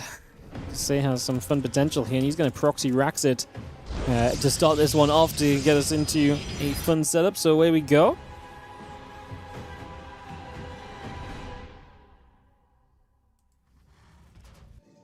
CV will be there to build another barracks, so ByuN is going to be committing quite heavily to these barracks. herO going to go no scout, by the way, so he's going to have no info early. It's going to be a late response. Now, we've seen herO go no scout and actually survive against this somewhat recently. Was that against Clemo? It might have been against ByuN again. It was a couple of weeks ago, I believe.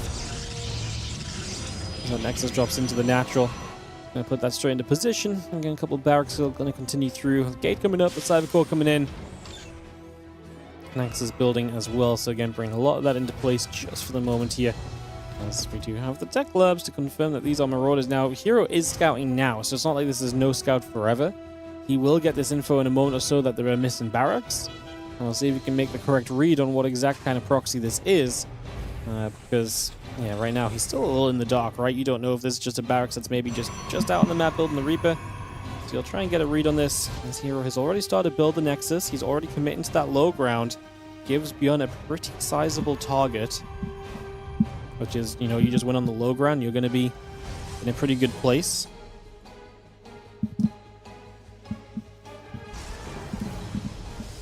Not a bad position to be playing from initially. Yeah, a couple marauders coming through, that concussive shell's coming up. We'll get that started.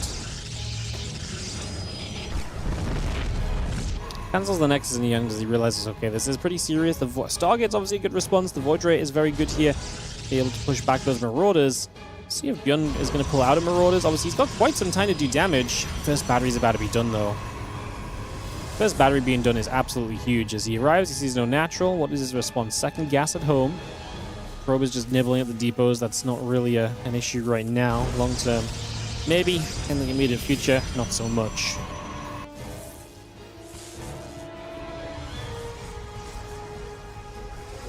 Those Marauders gathering together. Again, Stalker, Wolfgate coming on through. Just going to be seeing that gateway still coming about. The Probe still nibbling at the depot as well. Okay, there's a lot of Marauders, enough to fire through the battery, and that's a lot of damage done to the Stalker straight away. Now the Probes pull in. The nice part about the bunker on the high ground is obviously you get vision on the high ground for an extended period. He's bunkering the low ground too, somewhere to send a hurt unit or so back to. As we may have to pull the Probes in again here. Stalker's taking some more damage. Battery's getting low. ByuN has to decide what he's target firing during this, as he's now going to start building a Reaper. He's going to go after the pylon. It is going to be an Oracle, by the way. I thought it was going to be a Void Ray straight away, but we're going to go for the Oracle. Oracle will deal damage to these Marauders, sure, but obviously it is contained by energy. ByuN is going to commit through. He's going to just go after as many probes as he can get. Maybe even another Stalker would be great. Everything you kill is obviously going to add up. And Zealot just got built as well. This Oracle is starting to fade in terms of energy here. This Marauder will not get this Stalker. It can step to the batteries if needed. As we do see a couple more Stalkers building. So ByuN does some good damage, but is it enough overall?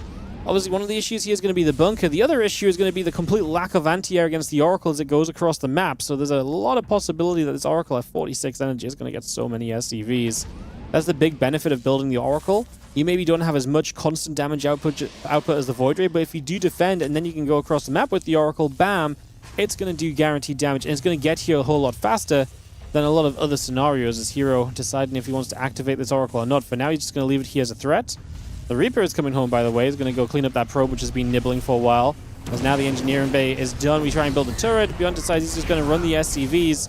Factory will be done in a second, but it's going to get delayed as well by the fact that we've got this Oracle, which has now killed 6 workers, evening the worker count in this game. 7 workers killed. Obviously, it's 1 base to 1 base. This Oracle, when it's out of energy, will not be able to do much else. It's a lot of lost mining time, though.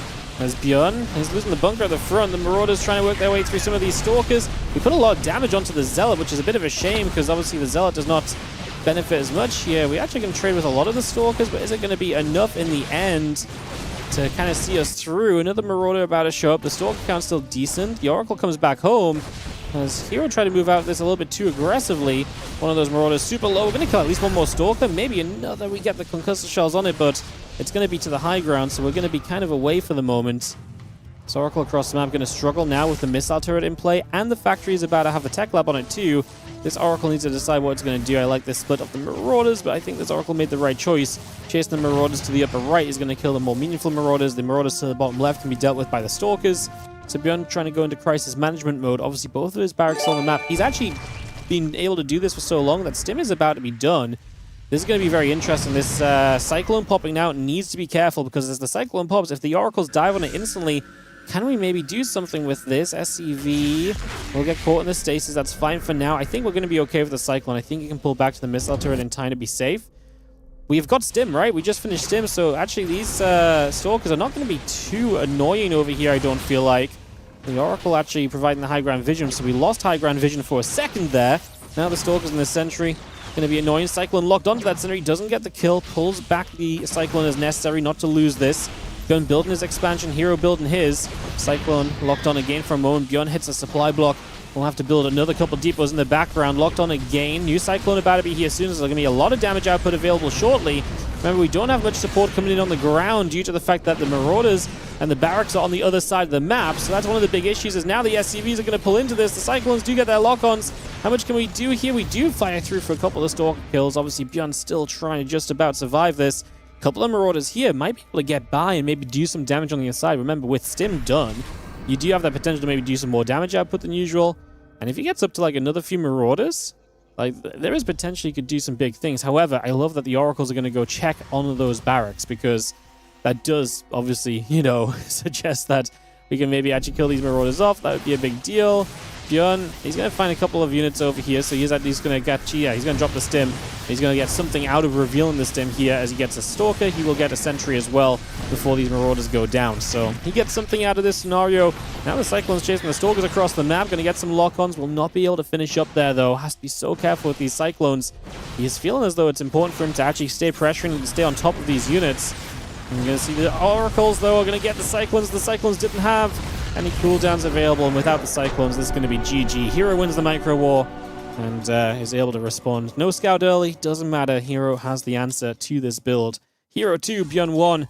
Got very close, got very tense. I actually think very close. Could have maybe gone the other way even. GG's. As that does round us out on that one. Well, herO will go 2-0, and we'll see if he can go 3-0 as he plays against a Classic who's trying to stop going 0-2 here in this group. As we get that Classic and herO matchup ready in just a second. So I'll just invite the guys in. Get this ready to kick off. Cool. Throw this down, guys. We'll get this rolling momentarily. Classic herO coming up as we have, like I say, our fourth match of the day. herO with the chance to go 2-0 in the group with this one. Whereas, like I say, Classic's trying to avoid going 0-2. So big moment. If Classic wins this as well, there is in theory a way he finishes above herO still. You limit herO to 2-1. You win out against ByuN. There is a good shot for you there as well. So why did ByuN not go home and play macro after those probe kills plus the cancel and Nexus? I think because he knew, if you think about how it played out, he kind of knew that the Stalker pressure was still going to be coming. So if he lifts the barracks and doesn't build more Marauders, he's in a lot of trouble because he doesn't have himself the Stim Pack or the defense against the Stalker push, because he's only building Cyclones at home. He's going to have nothing else for a long time. And so then he just dies to an Oracle Stalker combo attack. So he's forced to keep the Marauders building on the map. And he was trying to macro. He was expanding.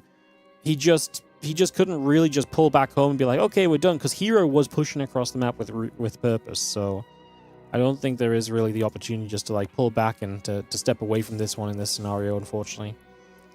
All right, one more PvP, guys, and then we've got only PvT for the rest of the day. So one more PvP to get through. Get through this right now as we kick it off into, again, more games here in the WardiTV Spring Championship 2026. Again, thanks for joining us. Get herO and Classic into the lobby. Get all the other casters in here as well. Get ready to kick this off. Gonna be starting up on Winter Madness.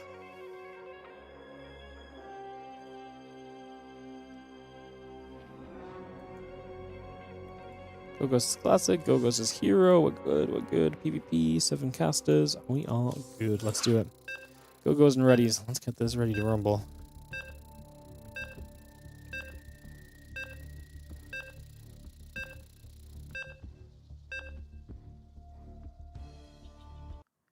Alrighty, guys.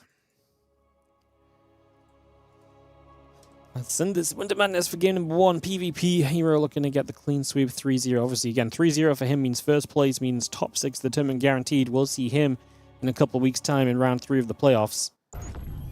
A loss he obviously could open the door to all sorts of other shenanigans going down. So, a lot of potential, a lot of ways in which this could get mixed up.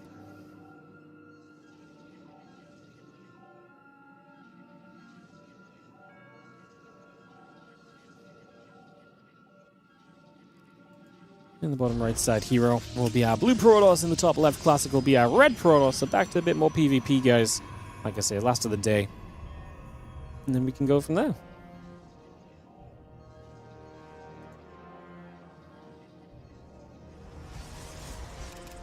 This is going to be a banger. Yeah, it's not super often we get to watch herO Classic, because a lot of the time when herO Classic does play, even though they play a lot in the online cups, we prioritize other matches and so on, right? So when they play, it is usually a lot of fun. Obviously, they have a lot of history over the somewhat recent times in terms of, RSL finals and all sorts over the last year or so. herO and Classic have really come out to be two of the very best in Korea, and hence have met each other a good amount.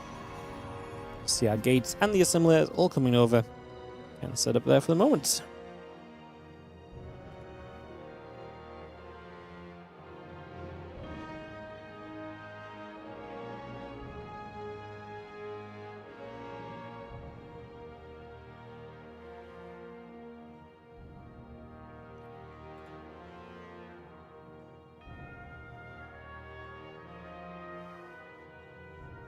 Savic's coming about, gate in production. Just see this probe wandering from herO around the right side. See if he gets up to anything for a little bit.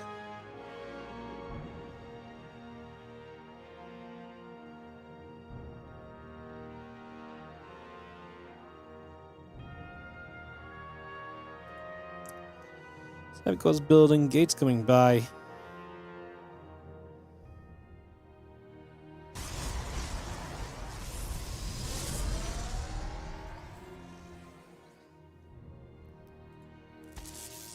Gonna have the probe nibbling at the other probe for a couple seconds.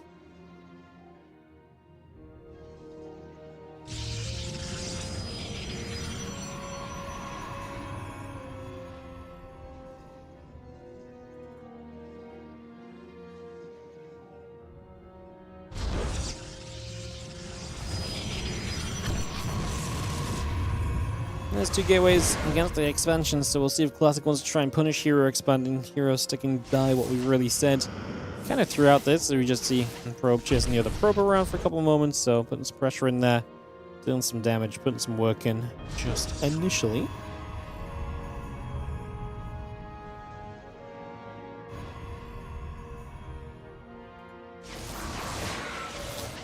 Yeah, Adept is going to find the sentry very far forward, but it's got a battery to fall back to, so not going to be too much of an issue. Going to be fine for a couple moments. Just for now. So, bring this about. Again, the Adepts in the warp gate setting up. Robo still in the gateway. Coming into play. Stalker and the warp gate all coming around. And get that going. Look to see what we can find for the next little bit. And can Stalker, a couple of probies coming through for the moment. Just going to see our Adepts coming around and getting all settled.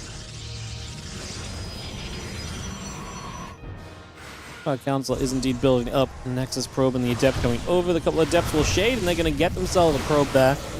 Now just going to be seeing the Adepts continue through, looking for the sentry for a little bit. Trying to get a bit more done. There is another Adept that gets picked off already. Now having the other Adepts around that right side coming back across as well. Observer, probes, all building through. And just have, again, the Nexus on the natural. We'll set up as well, so bring that into place. Classic gets the expansion up. Has been playing behind on that expansion. Now he's starting to see the difference in the tech structures as well, though Twilight Council will be up in Classic as he plays catch-up on workers, but will take some more map control with the Stalkers initially. Twilight from herO, but I really would imagine this is maybe more so pinned towards like a Glaives. Like into a Glaives. I mean, he might still go Blink actually with how early this Twilight is, because it is pretty quick. So maybe this is not like an Immortal Glaives kind of setup. As the 7 probes go down, it's actually really good just a Depth Shade. And as Classic gets a bunch done, gets one Adept out, which is nice to keep some map control if nothing else.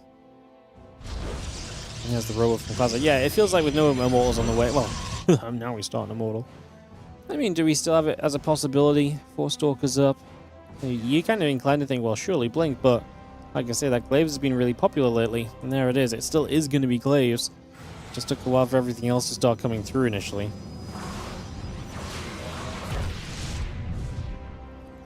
Adept chasing Adept.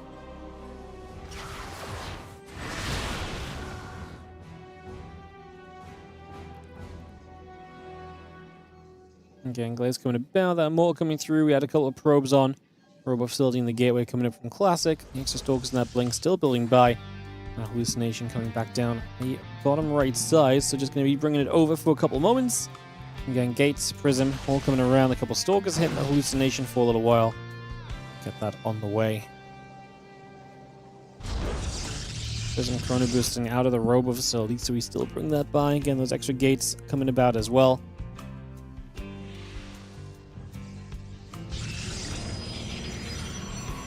Hobbs just sitting there. The Nexus onto the third.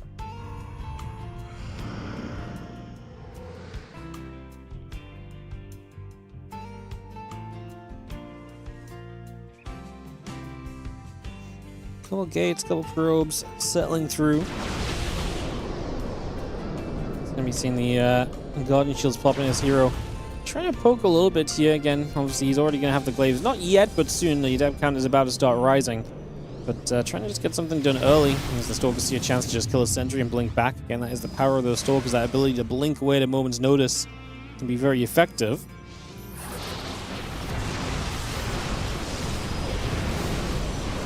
We're seeing the Immortal going to fire. Just gets the Adept starting to fire. The sentry's going to be there.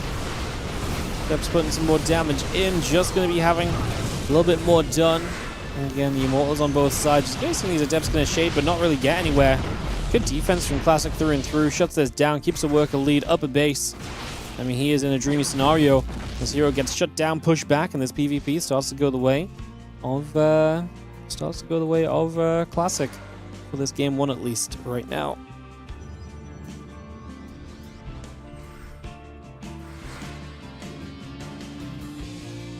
Storm's going about. The Adepts move over. Prism is about halfway done. Stalkers and the sentries all gathered together for the moment. And again, there's a couple of the Adepts and the Immortals gathering up as well.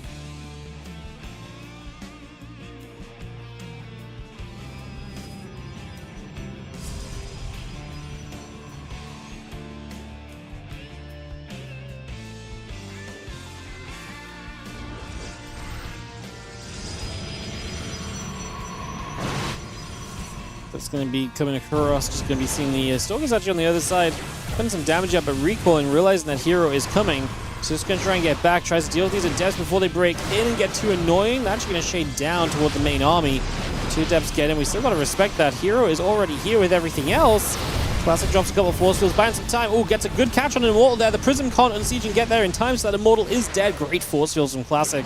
That was absolutely beautiful, and it looks as though what was a little bit of a scrambling defense initially is going to come out to be a pretty solid defense in the end. Just going to see those Stalkers still stepping up, a couple of Adepts still being chased down.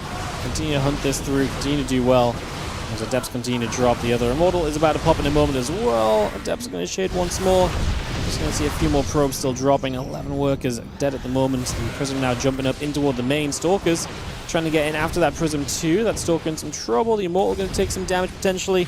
Prism is going to go down after the Adept warp in, which is annoying, and we're going to pull probes in, which isn't pretty against Adepts, but ain't going to matter. We've done enough to get the GGs, and Classic is going to find himself in a 1-0 lead against herO, and like I say, gives himself a good shot here of, and like I say, you lose to Zoun, but you take a map, but if you beat herO 2-0, there's a very good chance you can still challenge for the top of this group.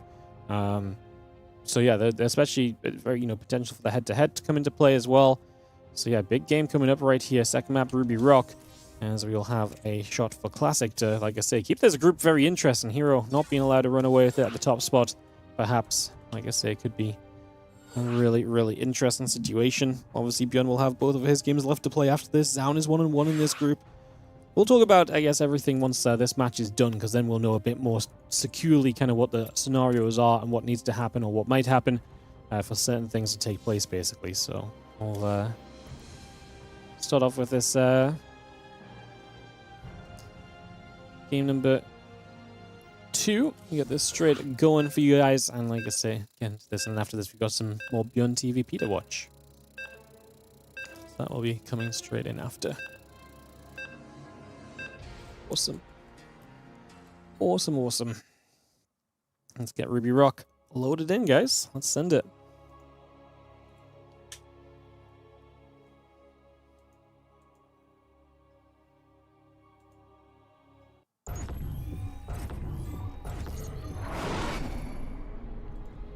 In the bottom right-hand side, this is going to be our blue Protoss player. He's going to be down a game, looking to bring it back, looking to get the clean sweep so you can just get through to first place guaranteed in this group without everything else coming into play.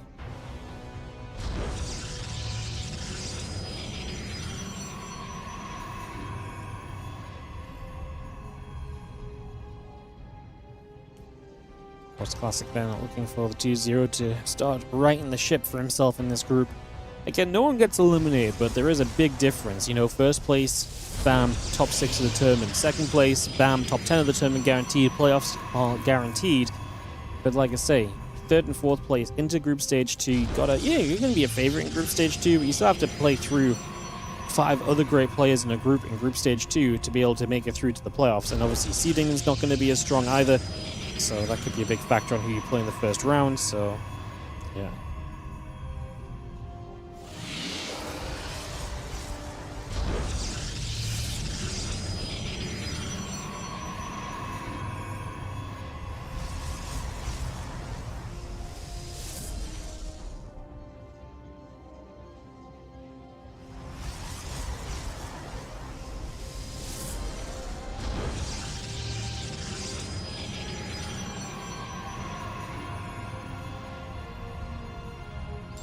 Alright, so we set up, probably moving down, get in position. We do have ourselves the forward pylon from herO in this game, so he's going to be setting up over that.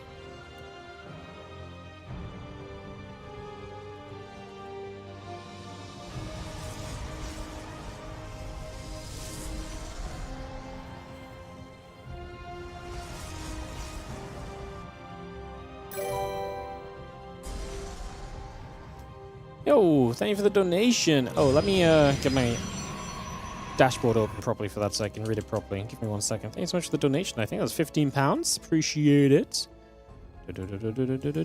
Sorry guys, I forgot to drop. Thank you for casting SCTU and keeping it up. 15 from Nibane. Thank you so much for the donation, mate. Thank you very much for supporting. Much, much, much appreciated. Thank you very much indeed.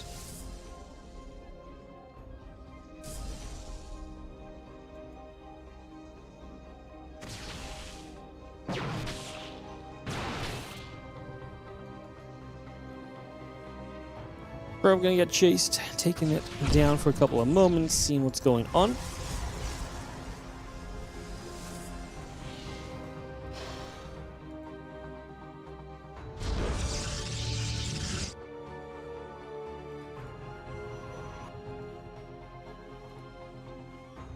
See the couple stalkers when we moving. Obviously, here again, ready to be an aggro player. While Classic is setting up a robo facility, another gateway to the high ground, play a bit of defense here. To be very safe. A couple stalkers going to get there. Probe will go down already. 2 stalkers in the Immortal will set up. Warp gate building. And then 2 stalkers in the warp gate coming about. Robo in the gateway. Positioning once more. Good force field from Classic. He's going to get some value from this. As yeah, the Adepts commit through. He will just get that first sentry. I'd like to see him just target fire down this Stalker because I feel like the Stalker is something which may escape soon.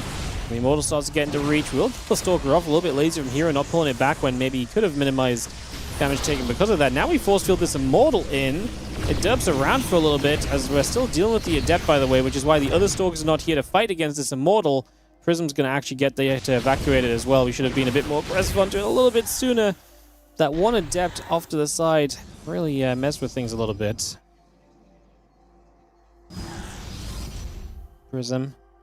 Stalkers coming over for a moment or two, going to drop into the main. Those Stalkers and the Immortal will step forward already. I see that Immortal pulling back. The Immortal taking a few more shots. We'll continue to step around here.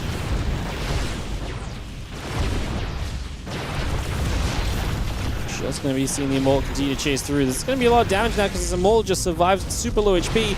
And obviously Classic, he doesn't have a lot of units because they're over the other side. They do deny the Robo, so going to deny Prism, just deny production there. That's huge. Prism, going to do some work. We now have our own Prism to work with. Going to lose a pylon. Classic supply blocked. Didn't get an Immortal started before the supply block comes in. He's going to be heavily supply blocked too, losing a second pylon now. We need these units from across the map to kind of come and get involved, as without them we just don't do enough damage here at all. Now he's seeing the Immortals, the Stalker's going to shoot. The Robo slowly taking damage. It's going to be obviously a big loss. We're going to pull the probes in here as Class to try and deal with this. Here come the units from the other side. Classic knows this fight's not ending well against two Immortals. GG's. And that is going to be that. Alrighty.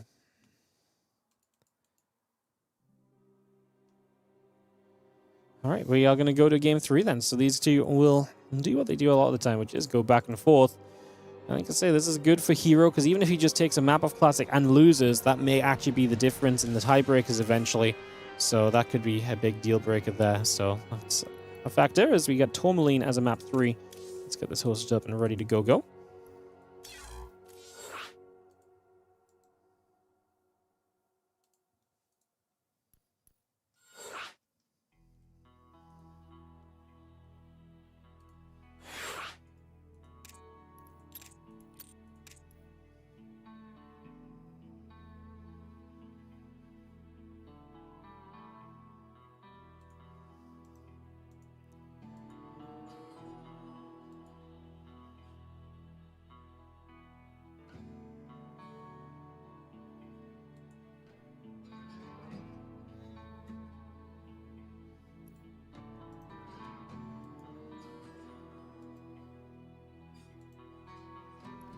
Alrighty, as we move Classic up, and we are good. Go being called. PvP set.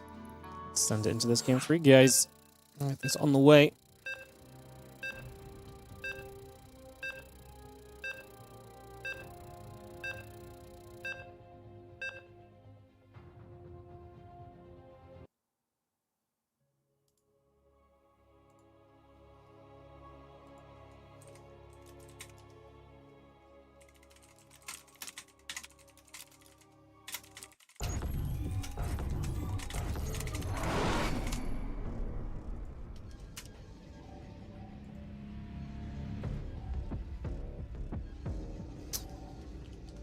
Game 3, tied up in the bottom left-hand side. Our blue Protoss player is going to be herO.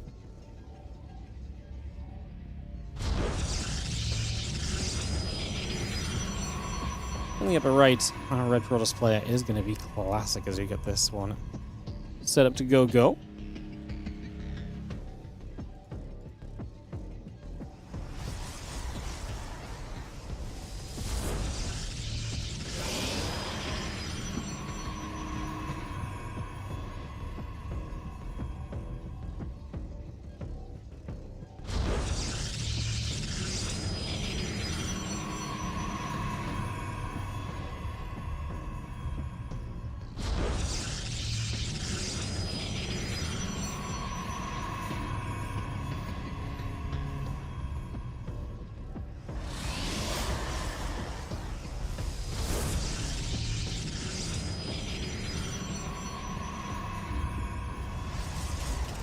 Tourmaline definitely plays as quite an aggressive map, obviously being able to go base to base. No high ground, low ground scenario to kind of work up or down.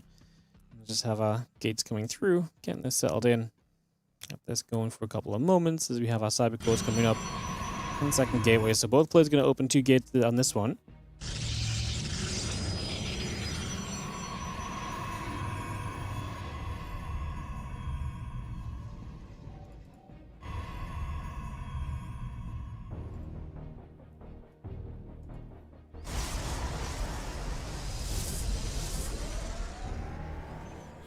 Probes coming over. Cyber cores coming through. I'm just going to be seeing the setup coming around.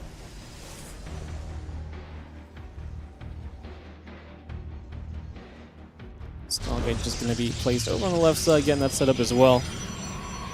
I see a couple of depths in the warp gate continue to come into play for a few moments. So bringing that over for now, getting that set up at the moment here.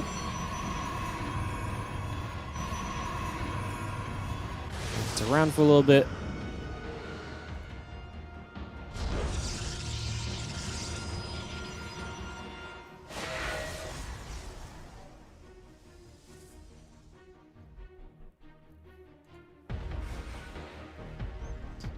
Probe is just hiding, obviously, the Stargate proxy from Classic, looking for some big damage early.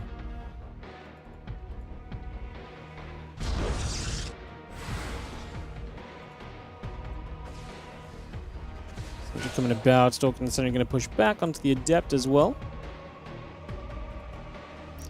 Let's get that hallucination moving through. Again, Oracle and the Warp Gate both coming around. Nexus building from Classic. Nexus is pretty far along from herO already as well, so getting that set up, that Stalker can push the Adept away down the bottom side.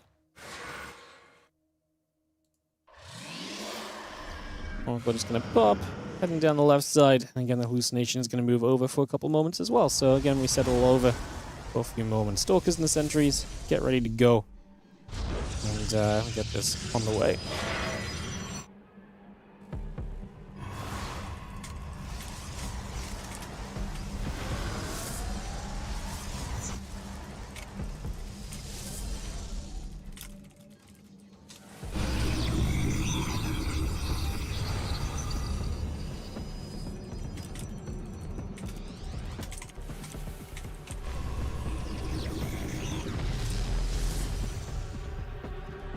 Stalker Sentry's coming about, a couple Oracles going to get turned away. Twilight Council Gateway and the Stalker still building up. Battery coming through, and that Prism coming over, as we just have the Prism popping from herO, so we'll give him a lot of extra working chance as we just have the Oracles. Not going to be able to find anything. That actually takes quite a lot of damage on one of those Oracles as well.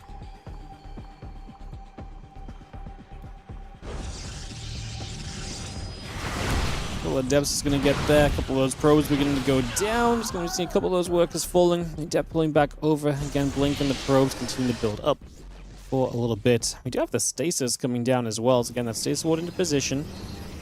And a couple extra workers coming around. The Prism is going to be here unloading into the main base. Sentry's unloading initially. Stalker's going to be there to push that Prism back the other way. And again, the Blink is going to be about halfway done from Classic, which is nice. And again, the more we shut down this Prism, the better. herO's super low HP. Prism lives. Obviously, losing all 4 sentries would have been a disaster. I've seen these two different armies set up now, obviously, with the Stargate. The follow-up is Blink. But the defense, the setup has been the Robo Facility, and now multiple Immortals coming through. And potentially, you know, you can go Twilight Council and Glaives here the next step, but this we do get a third worker with those Oracles. Both of them now in the orange hit point bars. So a little bit beaten up, but not the end of the world as the 2 Oracles go back up around the top side. Again, batteries coming into place, Stalkers and the Blink coming around. Extra Adept's going to start warping in here from the Prism as well as the other 2 Stalkers pull it back. Now going to see these Stalkers settling, another Stalker warping in. Batteries setting up, good force fields coming down. Going to be seeing these Oracles taking some big damage straight away. As we are going to try and dive in on this, gets the Prism, removes the micro potential. That's huge. He hits the correct Immortal as well. I was going to say, we're not going to hit the other Immortal, are we? We are. At least we killed the real Immortal first. However, we wasted a couple of volleys on a fake Immortal there. Batteries are putting in the work. Extra Stalkers warping in. The new Immortal is an issue. We're going to go diving onto this as well as the probes pull into this. Can Classic hold on in this game 3? I think yes is the answer. He can pull his probes back now. He's got enough Stalkers to keep chasing. Remember, he does have Blink versus no Blink, so he pull these probes back, Classic. I don't know why we're chasing this as aggressively as we are. Classic? Classic's playing as though he's lost this game and he's just like, oh, screw it, whatever. Like, why are we still sending these probes over the map? That was, a little crazy, no? I don't, like... I understand the probe pull initially, but the probes chasing to halfway across the map when you clearly have a Stalker advantage and you have Blink and your opponent can't possibly have Blink is like, what are we doing? It's a great hold, and obviously it means that Classic stays alive in this game. It will just mean the game goes on, though. I mean, 41 to 37 works. He'll take an expansion. herO is starting to build new Immortals, but this is why, you know, those probes being pulled for so long is actually a pretty big deal, because if those probes weren't pulled for as long, you'd have a lot more money to do this all with as well. So I do think that that's a bit of a shame. Stalker's trying to hunt these Adepts down. They got a couple more probes as well. Going to kill one of these. The Adept Shade will save the second, and it will get off away to the sides for the moment.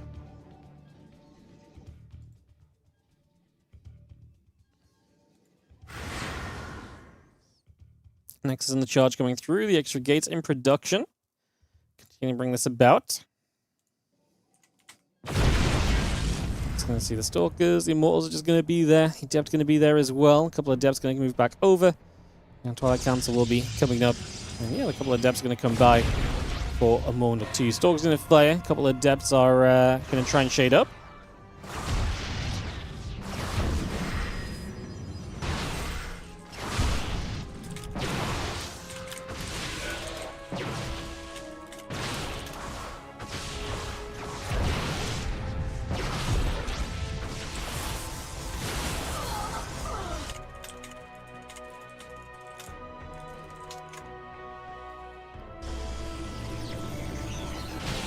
Stalker's just going to get there. He's going to grab that OBS. And again, Battery Nexus coming through. Immortal in the Blink coming up as well. The extra Zealot still warping in. Just going to see that Prism still moving back around as we reset things for a little bit. Oh, nice catch. Getting rid of the Prism is obviously absolutely huge. As you do see the Stalkers are going to jump across. The Adept is going to get caught. I'm just going to be seeing the Stalkers and the Immortals coming back around the left side as well.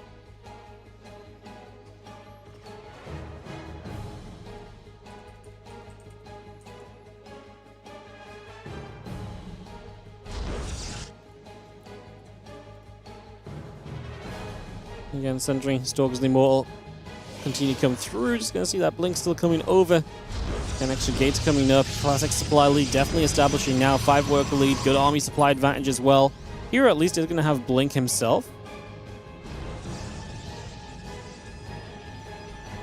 Stalkers and Immortals pull back over to that left-hand side. See what we want to do next.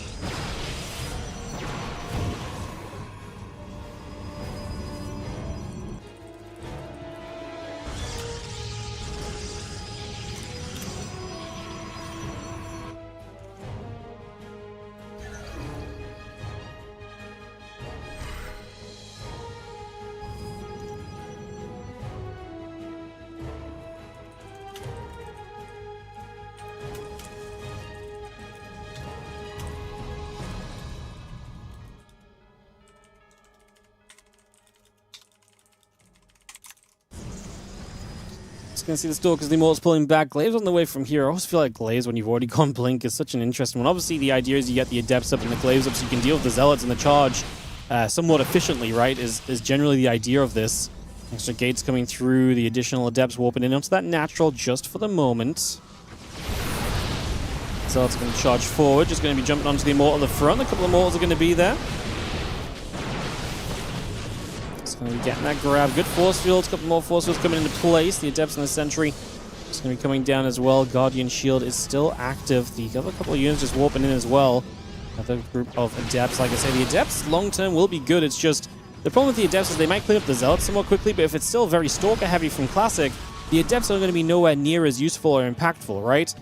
That's the real deal-breaker. So can Adepts instead of Zealots make up for 30 army supply? I'm going to say probably not. In the grand scheme of things, as these Adepts are going to shade through. Just going to be seeing the Stalkers are going to fight. The Adepts are going to get pushed away. Stalkers and the Immortals keep coming forward. The Immortals are going to get jumped on. 1 Immortal, 2 Immortals both going down. The Stalkers get underneath. The Prism is going to fall. I'm just going to see the rest of the Stalkers coming through there. And Classic is going to be able to knock this down. He's going to win this, and that keeps his... that really keeps this group going.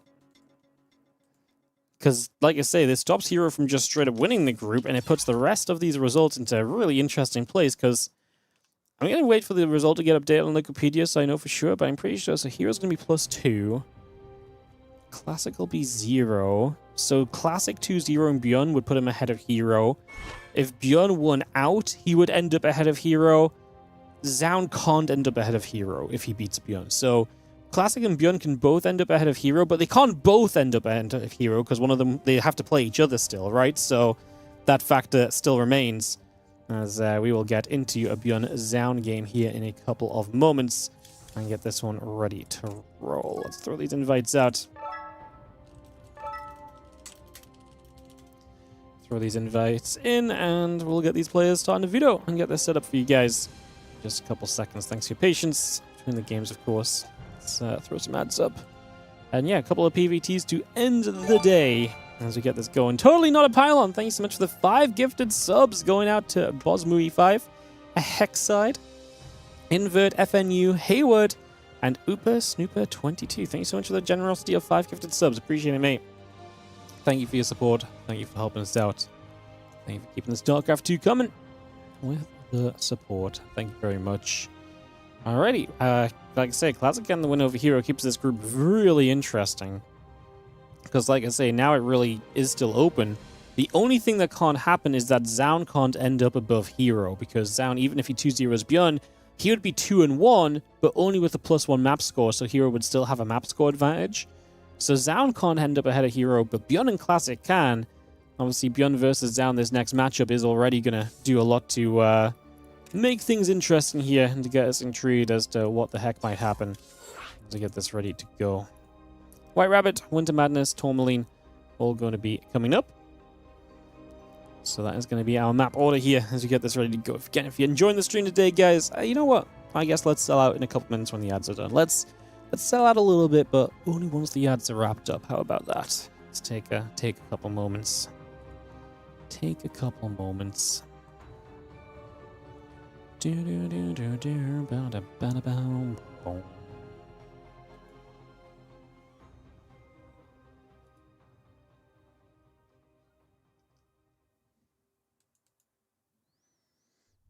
Cool.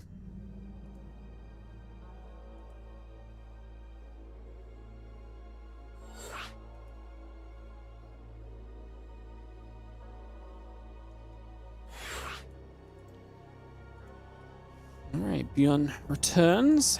Lobby gets hosted. And get everyone in here. TP set. So the races are set. Just make sure our invites are all out. Make sure we got everyone online. 7 casters. Again, shout out to everyone providing the commentary in all the different languages, letting everyone watch the Spring Championship in their home language. A couple best of 3 TVPs left as ByuN and Zoun ready up. I think we are good. Let's send it into game number 1 of this best of 3 series. 2 matches left, and like I said, this group is wide open for anybody to potentially come on through here and to take this down. No one is locked in place. Classic ByuN will be the last series of the day. Unfortunately for ByuN, if he loses this, he's obviously going down to group stage 2, but we know ByuN, he's going to fight no matter what. If Zoun wins this, then it really depends on what happens between ByuN and Classic as well. There's going to be some interesting things to notice. We'll get around to that, like I say, as match by match we go through. We obviously figure out more of this group without us having to guess this or guess that or presume this. So that's all I'll say on kind of the presumptions and what the what ifs, I suppose, for now. Because it's just better if we focus on these games and then we can see where the group is at after this, and we do know exactly what happens with the final result, and we can put a bit more of a clearer picture on the screen. In the top right hand side, our blue Protoss from onside is going to be Zoun.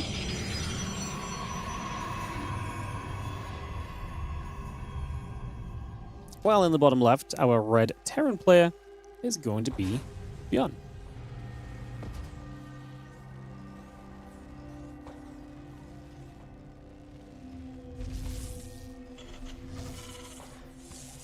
Opening game of this best of 3 as we kick this off and get this on the way.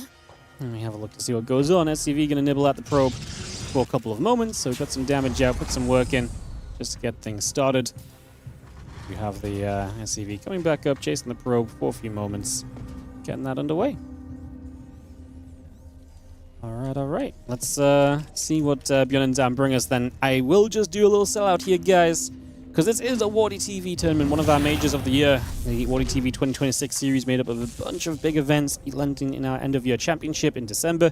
If you are enjoying the content, if you're enjoying the Spring Championship, do consider supporting. Patreon is the absolute best way you can do that. Patreon.com/WardiTV. 100% of anything pledged on Patreon goes directly into WardiTV tournament prize pools. So it's a fantastic way to check out and support the StarCraft 2 that we're casting and to support the players. We even cover transaction fees, so we make sure that as much goes to the players as possible. The Patreon really is the foundation for our big events like this $5,000 Spring Championship and everything else throughout the course of the year. So do check that out. Of course, if you're really enjoying and you want to support in other ways, you can do that too. Everything helps us to keep the StarCraft coming, whether that's a Prime sub, whether that's a regular sub, gifted subs, whether you want to donate. Even if you just decide to go onto the YouTube, hit the like and subscribe buttons, free to do, easy to do, helps us out a whole bunch as well. We are trying to hit 50,000 YouTube subs this year. So if you don't already subscribe on the YouTube, help us out with that. Help us push that final 1,000 of subscribers over, and we can try and hit that big 50K. Would be incredible as well. So check out all of that. Greatly appreciate all of it, guys, as we get ourselves into this game beyond opening concussive shells. Again, the TLDR, support if you can. Anything helps, even if it's the free support. We always appreciate it as we get ready to rumble.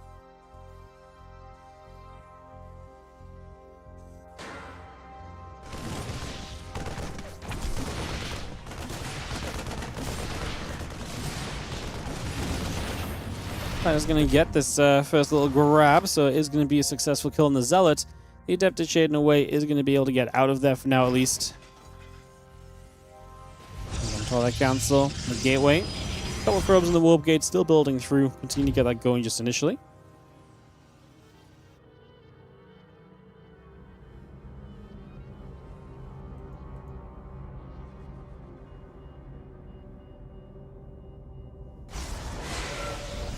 Well, as Adepts is going to shade around. A couple of Marauders is going to be here. I'm just going to be seeing that Adept already taking a bit of damage. Marine the Stim coming through. The couple of Adepts are going to be shading around. Just going to see that blink in the gates.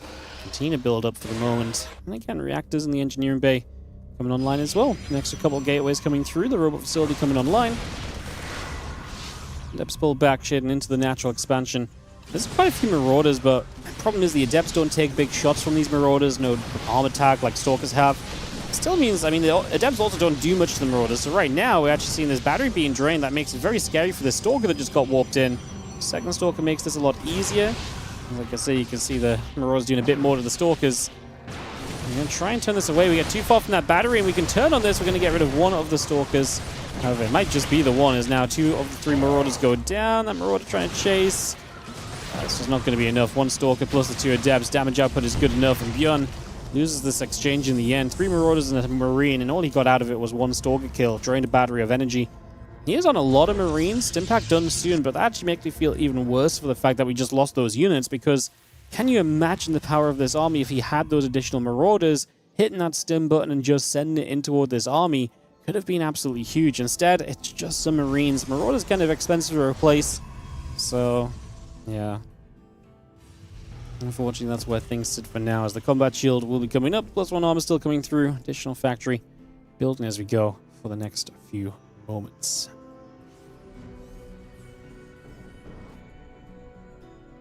And this about as we have the setup continuing.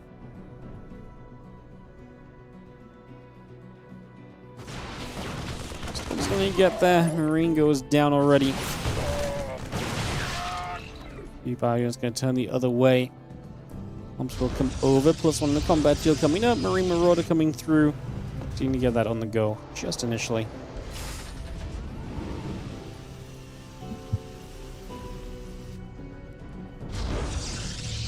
And +1 combat shield coming about. Marine Marauder still coming over. A couple of SCVs and depots coming online as well.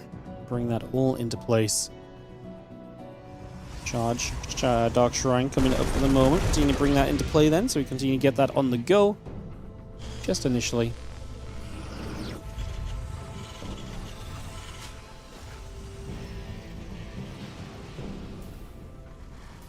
Actually, Dark Temple again warped in, so that's going to be Zoun putting some pressure on with these DTs. Let's see how well this can do.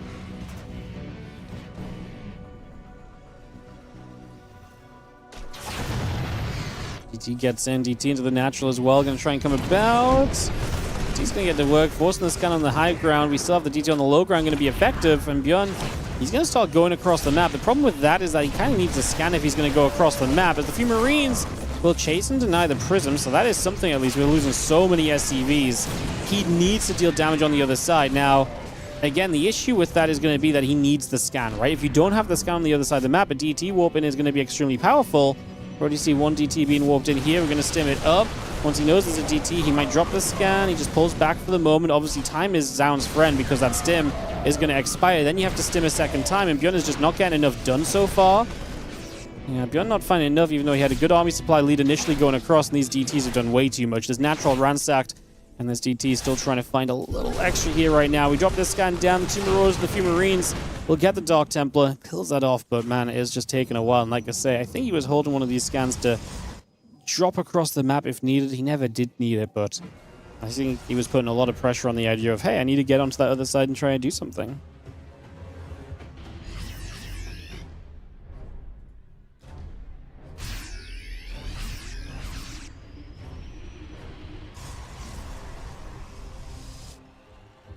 It's gathering. Marine Marauder Medevac still settling through. We are going to see that armor upgrade coming up as well, bringing that into play for the moment. Fire gathering, DT stepping down.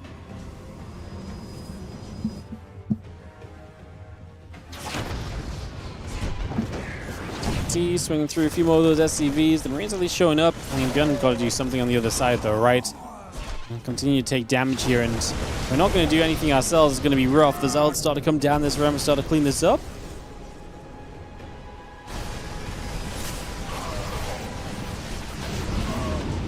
Medevac's going to be forced to lift, but we get the blink underneath. 1 Medevac down. Do we get the second? Ooh, I thought we might have just about found it, but not quite apparently. Well, the 1-1 upgrade still coming by. Getting a couple pylons going. Marine Marauder, a couple STVs coming through the sentry. Setting up the next as well, coming into place. The extra pylon still building.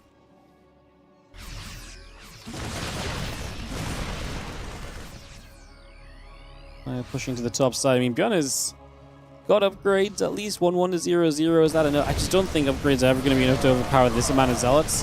There's just enough tankiness here to see the game through long enough that upgrades are probably not going to matter. GG's. A few less Zealots, maybe you get through the Zealots quickly with the upgrade lead, and then it's a very different story, but in this case, it ain't a different story at all. GG's.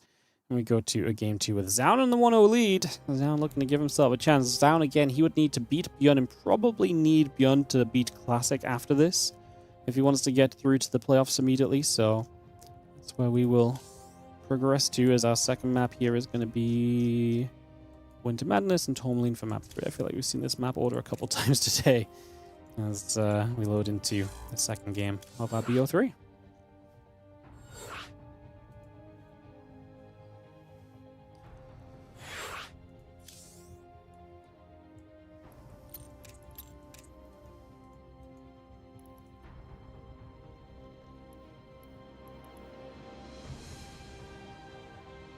Alright, go and ready. 1, 2, 3, 4, 5, 6, 7 casters. We are good. Let's send it into game number 2. Let's see if ByuN can bring it back on Winter Madness. Or if Zoun will maybe have a little bit too much to get this started.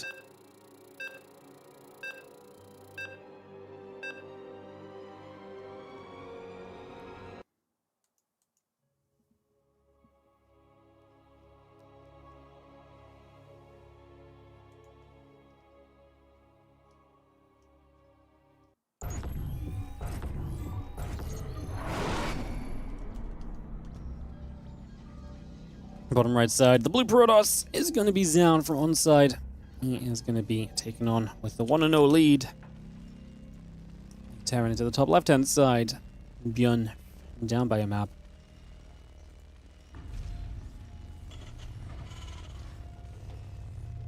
As we get ready to go.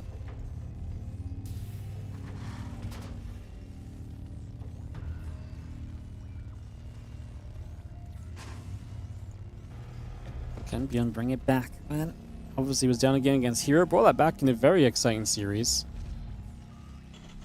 And we have the same ability here today. First probe being an annoyance. Yeah, kill for a kill. It's kind of nice for Zoun. Yeah, it's kind of nice for Zoun because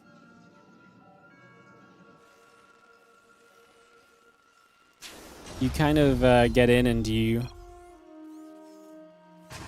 are able to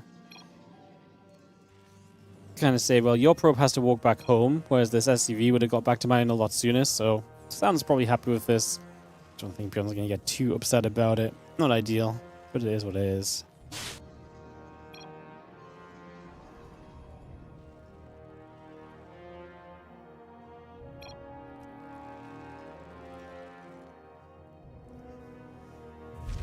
A little bit of chat between them. Apparently work kill on either side does a lot.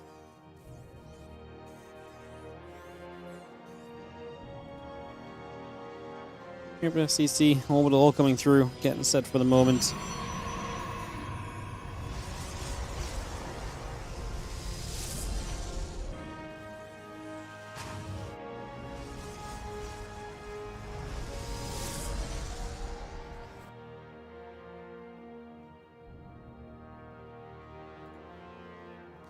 Seeing the reactor coming up initially.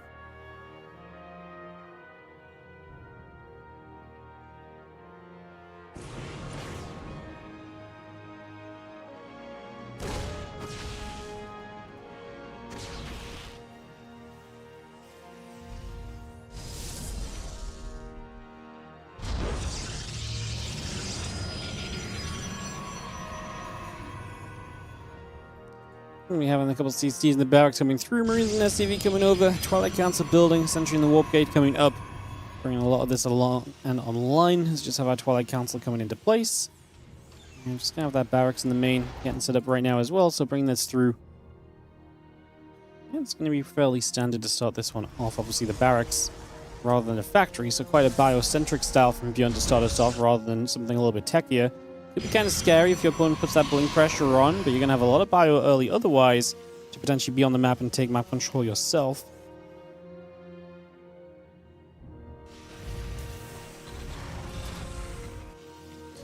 Just getting that blink started up on the Twilight Council, bringing that straight over.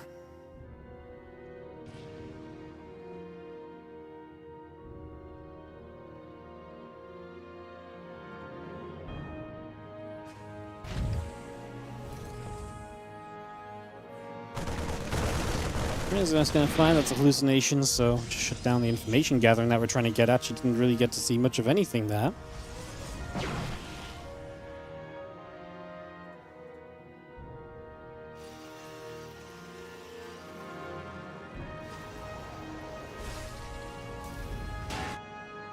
Stim, factory, the SCV's coming through, the tech lab and the refineries continue to settle. Got a probe here just ready to build a third base. So this really is obviously building into a nice, slow and standard game initially.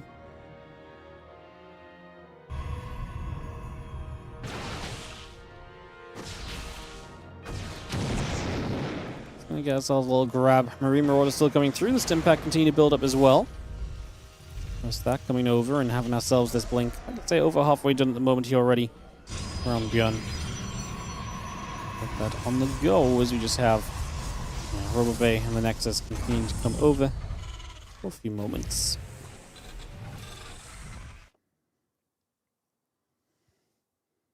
Robo Bay will be coming online. Just going to be seeing that blink again, about to finish up here. Nexus coming over, a few gates coming through. Stalker's going to be set there. Again, that blink will be finishing very shortly. Combat Shield and the Stim continue to produce, and just having ourselves the starport coming online. It's going to be done very shortly as well. Again, see a few SCVs gathering around, a couple of Marauders joined together.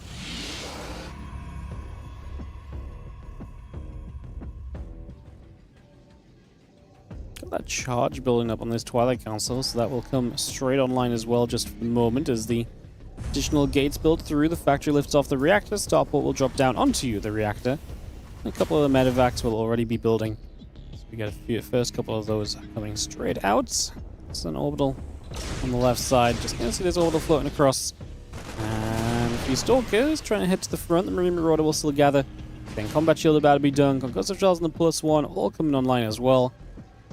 Again, Thermal Lance, Charge, Colossus, Forge and the probes continuing to build through.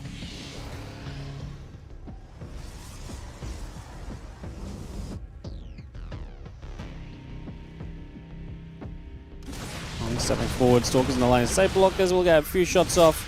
Matching against him a few of these units just to help chase down and push them away a little bit more quickly than we were otherwise. And a couple of these Stalkers already taking some shots, so a bit more damage being done for the moment. Medevacs +1 attack upgrade coming through. Charge attack and the Thermal Lance coming into play as well. A lot of that coming online for now. A few Stalkers come back around. Over to the right side, Bioforce will come over and just going to be seeing the Nexus. Then get picked off. Nexus going down. Bioforce going to fight a couple more of these Stalkers. Take some damage too. The Colossus pulling back over to the side.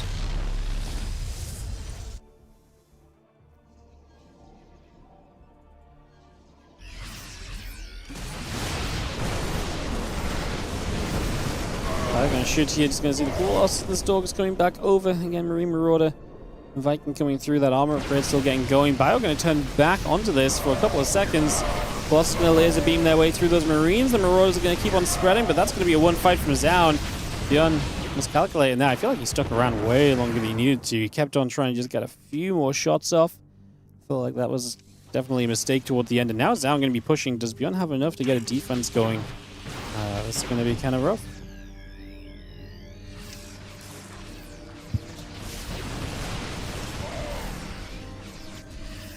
Colossus are the big issue. Just not having an answer to those means that these Colossus are going to do so much damage in each and every part of this fight. A lot of SCVs already going down, but ByuN seems like he's in trouble, and Zoun going to give him the best possible chance of advancing here with a win. 2-0 will give him some good map score to work with. That Colossus going down. It's not done yet. ByuN hangs on in there, but the economy is not in a great place. The army's fine-ish, but we really need to start getting some more anti-air up to deal with these future Vikings, future Colossus realistically. We need these Vikings right now.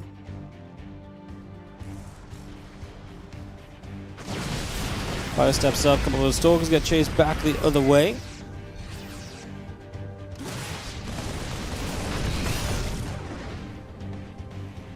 What's coming back through? Coming about. Have the Team ByuN still on the high ground.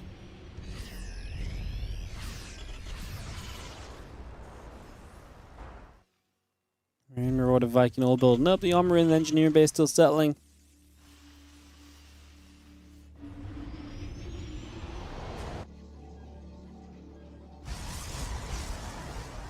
Those few ghosts coming up still as well. I mean, ByuN is actually taking a good step forward in terms of the tech department right now, and the issue I have is the previous fight is the sort of fight that sets the Protoss up to, set up the expands to take map control and to really kind of just push you into really good positions. That's kind of where we sit right now. Just going to see the base coming up from the Zoun 5th base building. ByuN not really able to take too much map control or anything. But if ByuN's alive, then I kind of believe a little bit in ByuN for the later stages, to be honest, if you can kind of force this into a later stage of the game.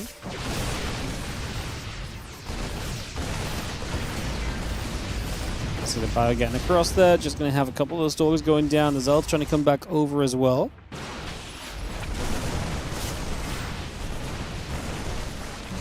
Zealots will charge, a couple of VMPs coming down. The ByuN army still kiting back. It's a lot of Zealots to get through, but there's only one Colossus in the background at the moment. Those Vikings, if they can just get that quickly, would be huge. ByuN unloading out the medevac accidentally loaded back into as the Stalkers trying to get some Vikings, but there's a lot of Vikings to get through considering the current counts at the moment. Again, the 2-2 upgrades coming into play from ByuN now. +2 attacks going to be done from Zoun, so he will take some favorable trades upgrade-wise for the next minute and a half until ByuN's upgrades finish up. Then ByuN might take a bit of a lead on the armor upgrade for a while. Zoun skipping no beats when it comes to the +3. His attack starts immediately, so on the way. ByuN does catch an observer out the front, continue to play defense here currently, and some additional gate barracks on. Do we have the 4th command center ready to fly out? We do, so that's going to be the next real challenge from ByuN in this game. He needs to try and find a moment to establish this 4th base, to get forward with that, and kind of just go from there as a few Vikings still hang to that right side. Prism setting up. The Vikings going to be there immediately. Bye-bye Prism. It's an easy shutdown. Good play to knock that away immediately. And +1 ship weapons coming through. The 2-2 upgrades coming around as well. A couple of Zealots will be trying to get over here. The Stalkers and the Colossus wanting to add up and get into place. Still got the 3-2 upgrades coming around. The extra disruptors coming by as well. Ghost Force with those Vikings able to get in position and deal with this. Got DT into the main. Going to get after a few of those SCVs. 4 workers already going down. Make it 5 and counting. Drop the scan. The Marauder and a few Marines get after that DT. The rest of the army in the center of the map moving about a little bit as well. 11 SCVs, 12 SCVs. We didn't kill. We had this DT on lockdown. We just walked away from it. ByuN getting distracted. And finally, he's going to send a unit back in to deal with this. But we just lost a whole bunch more SCVs that we did not need to. In a game where we're kind of trying to hang on for dear life, it's not exactly ideal. A disruptor shot actually lands on this army as well. That's what the orange and red health bars are. As that Bioforce survives through it. Of course, the Disruptor's only one shot in the Marines nowadays, unless stuff is stimmed up at least. So, it's fortunate, because otherwise that could have been much more of a disaster.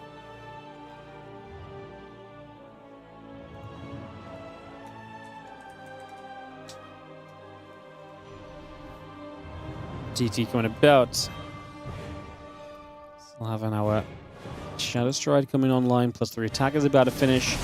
So Gates going through, Zeld's going to charge up here. Bio pulling back. We've got more units off to the left side. There's a lot of Vikings for what is only currently a single Colossus. The problem is if you lose all the Vikings, it opens the door to Zoun building more Colossus again. So it's a weird question of like, how many Vikings do you keep? I don't think ByuN's going to go rebuilding Vikings the next couple of moments. He's actually going to come diving down. This army has a good concave initially, gets the Disruptor, and that means that Protoss is in retreat mode. Retreating Protosses, that's my favorite saying, do not generally tend to fare well. The MPs come down across the Zealot Stalker forces. We will turn fight. A lot of those Zealots going down, and ByuN, big capitalization there. He peels back around to the left with a bunch of units. I think he's a bit worried of maybe some Zealots swinging up the left side and hitting his base, but obviously, from our point of view, at least, we can see that not too much is going to be happening there. So for now, we're fine.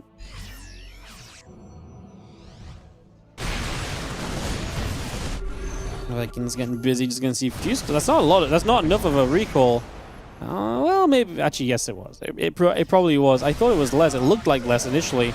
He also had units showing up from the left side, which definitely made it enough. However, as he put a lot of attention to the right, we're going to see ByuN diving in on the left side, but this. Funnily enough, these Disruptors actually killed more DTs than they did Marauders. I was going to say, there's DTs on top of this army than the Disruptors land, but they actually kind of help. This entire situation's a little messed up for Zoun as he is chasing down this force of ByuN back the other way.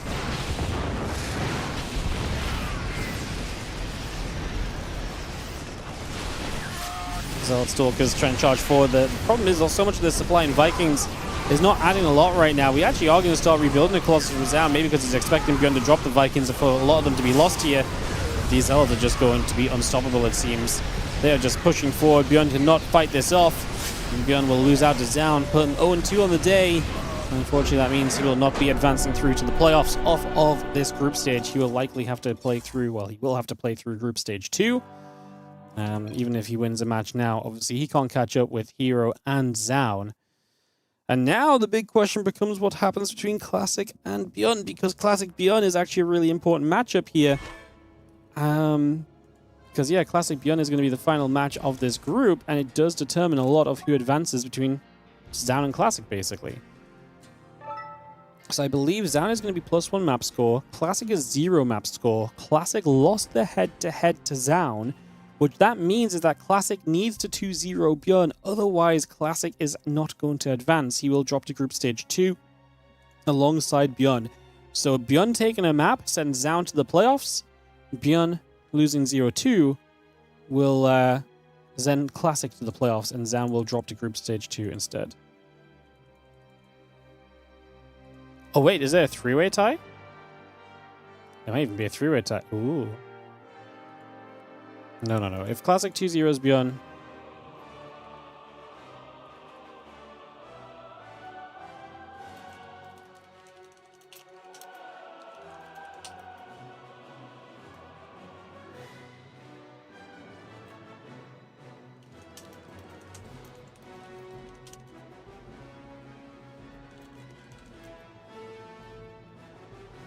Oh, no. Have I done this wrong? Oh. Hang on. Zoun went 0-2.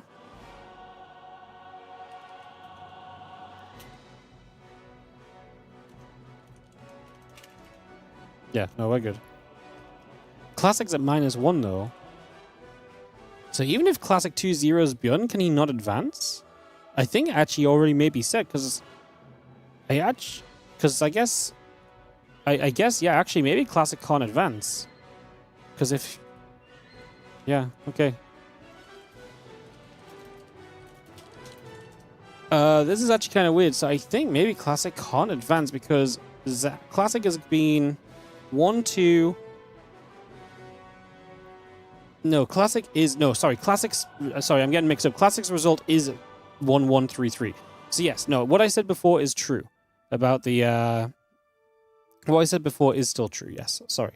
Yes, so Classic 2-0 is going to... Because Classic actually has the head-to-head, 2-0 will see him in first place, whereas just 2-1 will actually see him third place. So, yeah. Okay, we got that sorted out. So, yes, Classic 2-0 in your first place into the top 6 of the tournament. 2-1, this is actually crazy. 2-1, and you're then into Group Stage 2. This is such a ridiculous swing. Wow. big games for Classic coming up. Classic has had a couple of off days lately. So let's see as we have a couple moments and we'll get this set off into ByuN versus Classic to decide the day. Massive, massive situation here. If you're ByuN, I wonder if you even want to... I think it probably is good to kind of... I wonder if it's good for ByuN to, like... Is it good for ByuN to, like, let Classic make playoffs and then Zoun drops down a group stage 2? Is that a more beatable opponent? I don't think ByuN looks at it like this, to be honest, but yeah.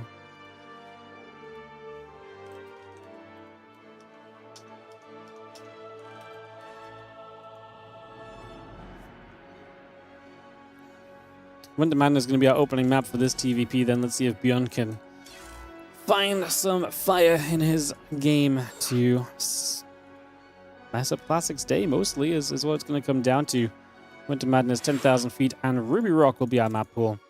And get this sorted out and ready to begin. Let's get this going in just a couple moments.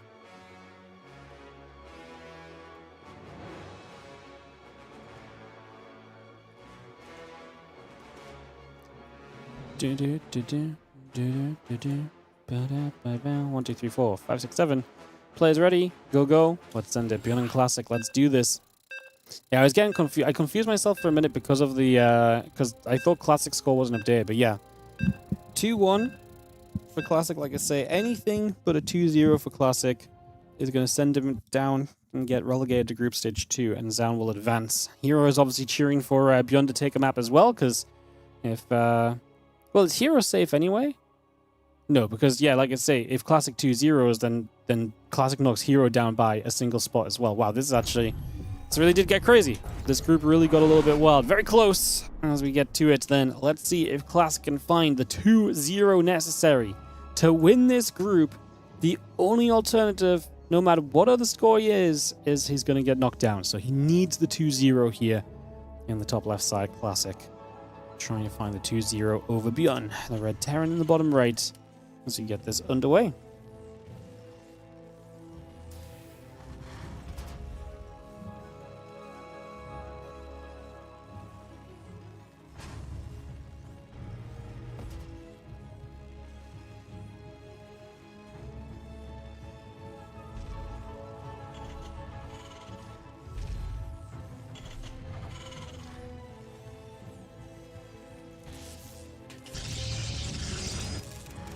Alright, coming down to a wild finish then as the probe shows up to nibble at this SCV. ByuN will work around that for a couple moments.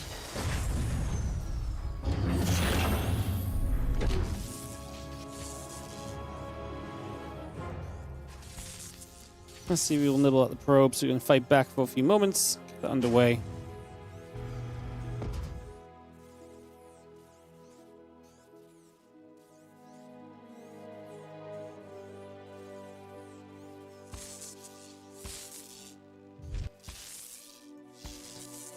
This probe is being really freaking annoying. Still here, Classic, just absolute maximum annoyance at the moment.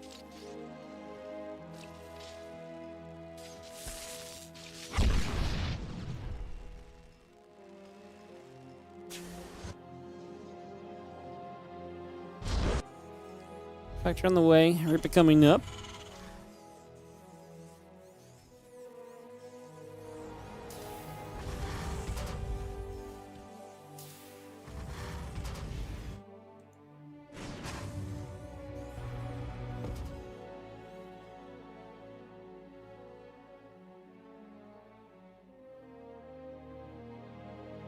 Let me see the Reaper. I'm going to cross for a couple moments, getting this going.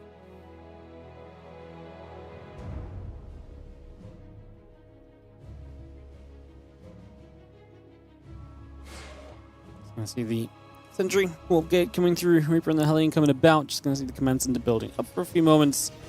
I'm just going to have the Reaper and Hellion continue to build through. The command center coming across. SCV on the way.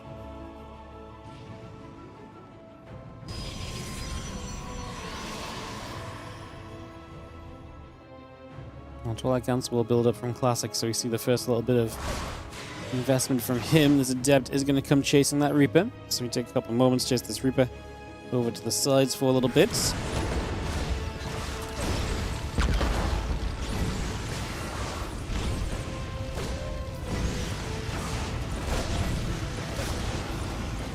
Hopping up, trying to find some value.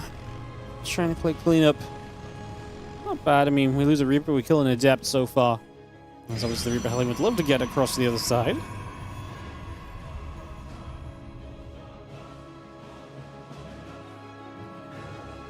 Starboard CC. The SCV's coming through. A couple of Reapers and those Hellions still moving forward then. We are going to get to the high ground. The Stalker in the center. We're going to be hanging about.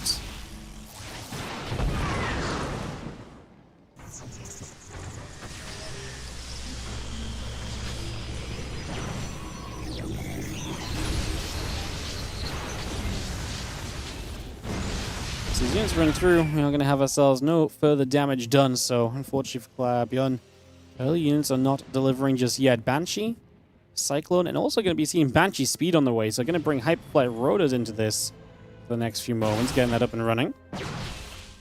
Stalker's going to get there. A couple of Reapers are going to get chased around, pushing that back for a couple of seconds.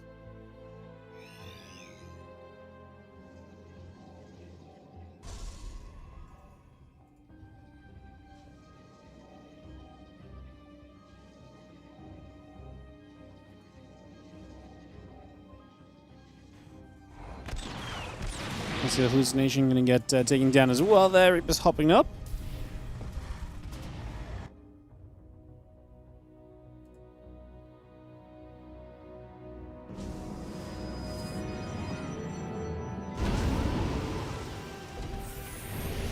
You can see the Marines, the Cyclone, the tank coming through. Factory pulls off to the side. Banshee and the Hyperflight Rotor still coming across as well.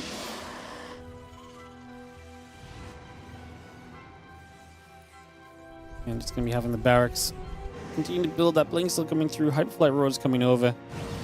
Trying to see what else is going on.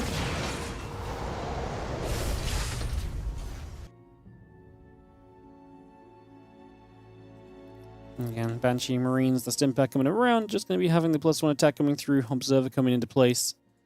Just have the Stalkers still down the left side. So let's take some map control with these few Stalkers, putting some work in just initially.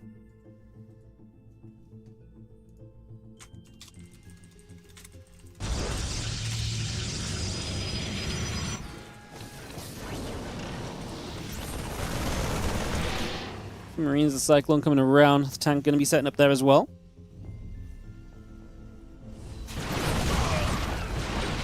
Cyclone on the lock on.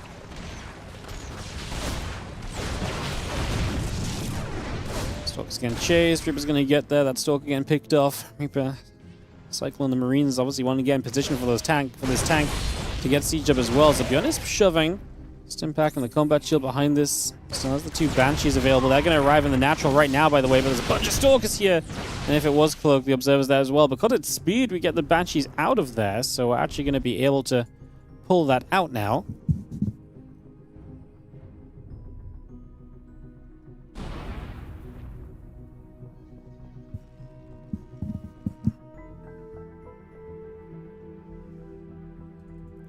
Again, +1 attack. The plus is coming through.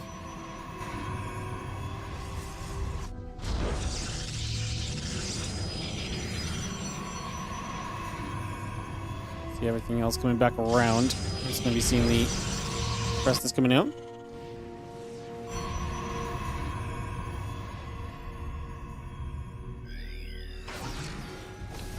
See the tank and sieging. Biomine setting up as well for a couple moments.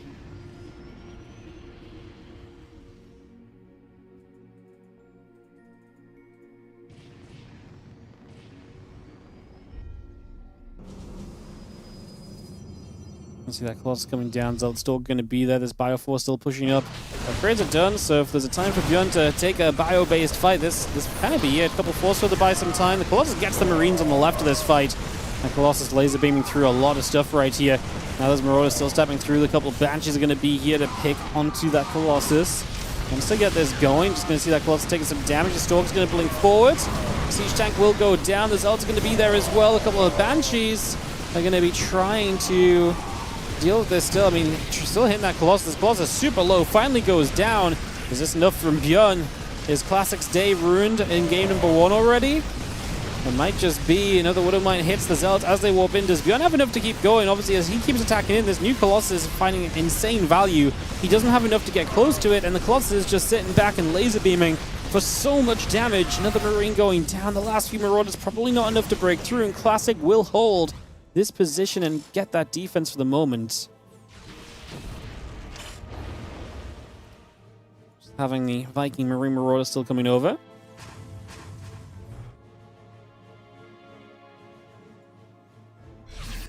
Just gonna have this army of Classic pulling back up toward the top. Sentry charge. Colossus and the Zealots all coming across for a little bit. Like I say, Classic surviving and now stabilizing. Wow. Like I say, when you need a 2-0, every moment is going to be intense. And that kind of felt like Classic might have been in too much trouble right there as the medevac goes to the top. Widowmine's inside of it. Going to start to make a bit of a move for the moment.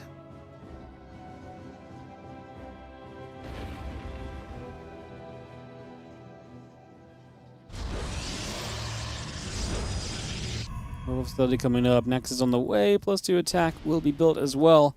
Still got that Prism Speed coming along. The few Marauders, the Viking, the Ghost Academy getting set up as well. Bringing a lot of that over just for the moment. So that Ghost Academy going to be finishing. The few Vikings and Marauders coming online as well.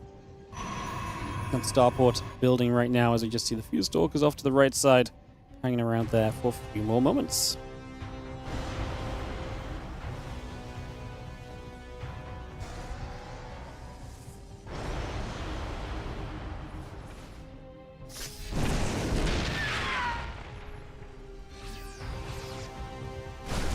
Big push. The few Zealots will get there. The Marine in a bit of trouble. Still got the 2-2 upgrades coming about. The Ghosts are building. Starport on the way. Just going to have ourselves the army back around into the center. Prism Speed +2 attack all coming through.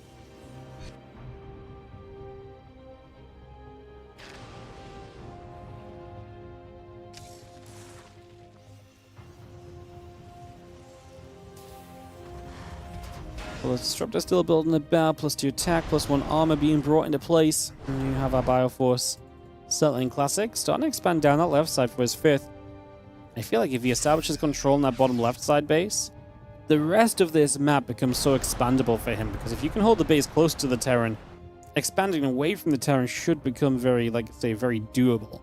The only thing about that is obviously if ByuN can kind of obviously drop around and split the army well, then maybe becoming drawn out is an issue, but right now, it's Classic with all the map control. Look at this. Look at that right side base he takes as well.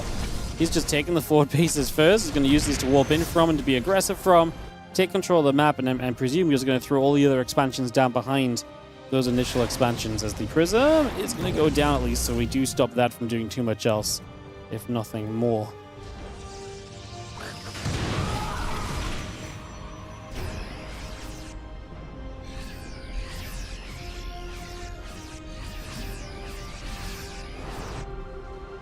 Army coming about, the scan coming around.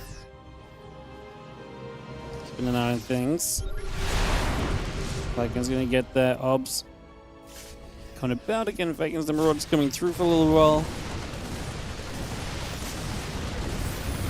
Fire still pushing down. And you just gotta deal with this as well. Big army still in the middle of the map, of course, so. Yeah, big army in the middle of the map is going to be an issue for ByuN as he tries to take a 4th base. He's going to be under fire straight away, so you see in trouble. ByuN going to try and get collapsed on this army. Disruptor will force the Bio back. Good Disruptors doing exactly what they're made to do, which is to force this Bio army kind of back the other side, force it to split, give you space to run. We didn't run though. Like, Classic kind of stood his ground while disruptoring. I mean, he actually got some good Disruptor shots off in the end of this as well. Still got a +3 attack coming through. A couple more Disruptors coming around. The Nexus still building. Good EMP goes down onto those Zealots. The Disruptor landing for Marauder and a Ghost once again. Just going to see the Marine Marauder medevac coming back along. Additional barracks coming up. +3 attack, Disruptors and Stalkers coming through too. Continue to get that on the way.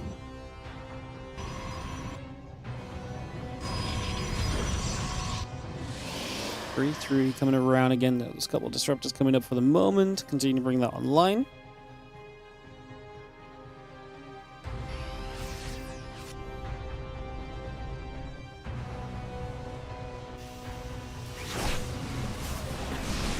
See the Stalker's going to jump up. A few Zealots are going to go charging forward, jumping onto these Marauders. Good Disruptor shot as well. Classic making progress. He's not going to stick around too long though. He's going to try and pull back instead. So stepping away, trying to continue pushing through.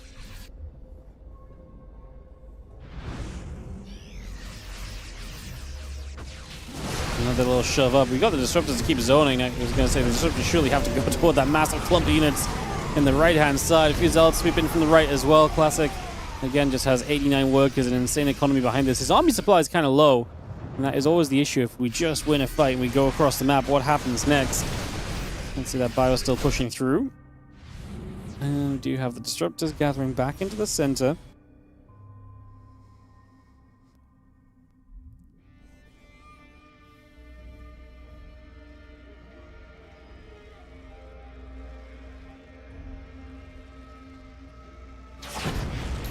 He's going to swipe. We do get a few of those SCVs being killed. Stalker's going to get underneath. Disruptor's going to be good.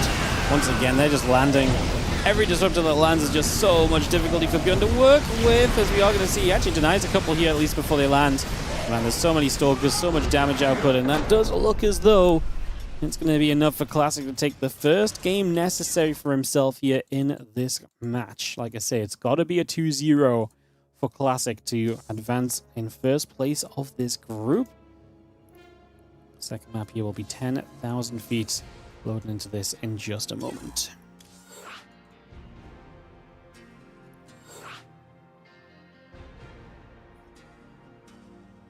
Alright,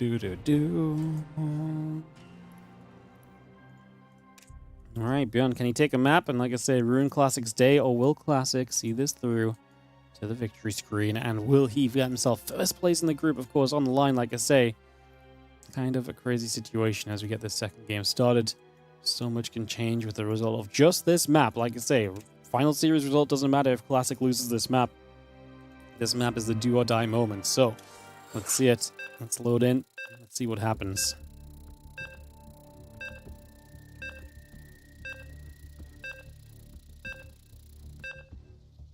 Let's see what happens. As we count down into this and get this started on 10,000 feet. Let's get this going.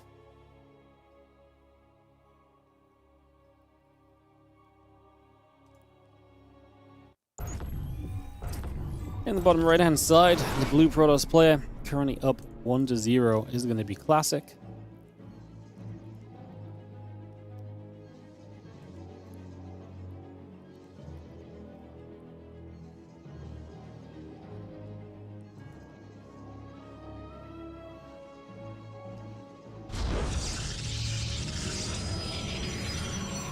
Against ByuN, our red Terran, in the top left side of the map.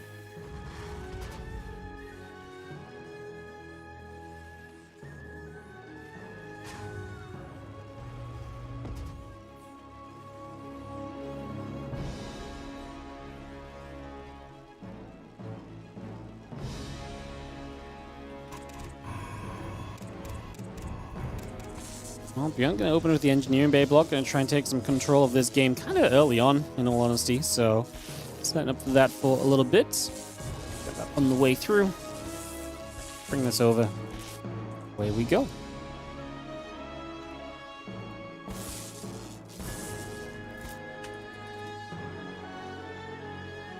CB is going to build the CC on the high ground. Is that the plan? How weird to go CC first engineering bay block. That's just not something you see. That is not something you see at all. That's crazy. Damn. Alright. Well, there you go. That's going to be the plan. That's going to be what we head for as we get this underway.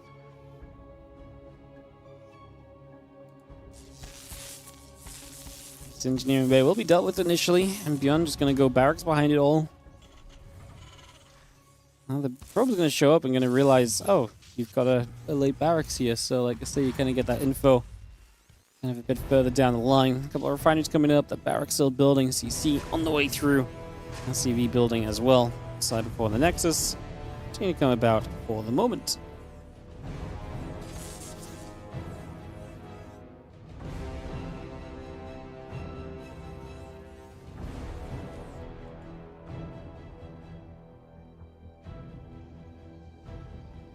Alright, Orbital, CC, coming up for a couple moments here, get this ready to go.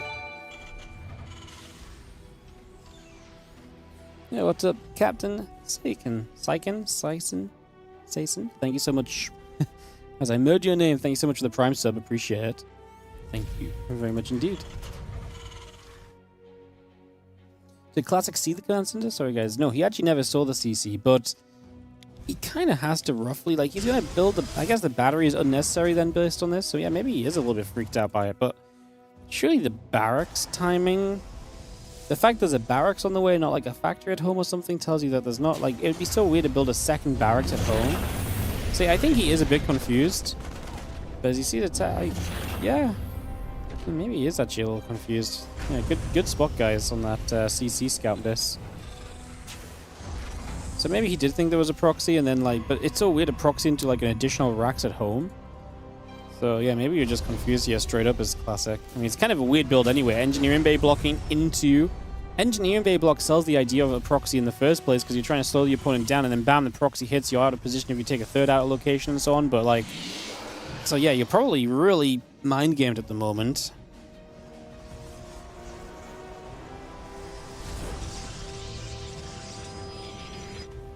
Have to make a guess. Just gonna be seeing the CC, the Cyclone, the Marines come by.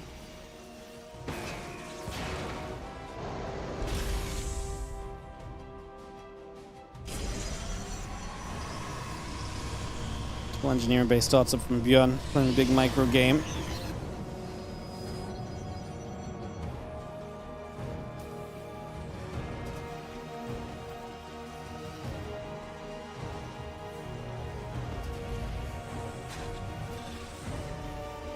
Engineering Bay is coming around. Just gonna see the barracks and the orbital coming through. A couple Marines coming over. Just gonna see the prism and the gateway getting set as well.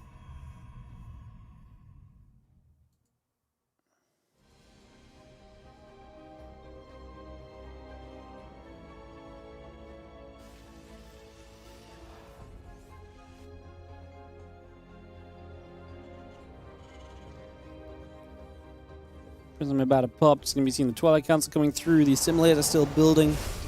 Continue to get that on the go just at the moment. The depot coming down as well. He's going to get a kill. Nexus still coming into position. The tank is going to be here to try and play defense as we try and get forward. That Immortal's out of reach, by the way. It is not hitting. That Immortal has done almost nothing in this, and that tank survived a very long time as Classic walks into this natural into a disaster. I mean, this is bad because obviously ByuN is playing a triple command center setup. Like, his third CC is done and pumping SCVs right now, so that was a way too committed. Honestly, this may not have been bad if he actually got the tank faster, but because the Immortal got blocked, that was pretty rough. And you're seeing the Prism still moving around. Just going to have the Stim, the 1-1 upgrades all coming about as well.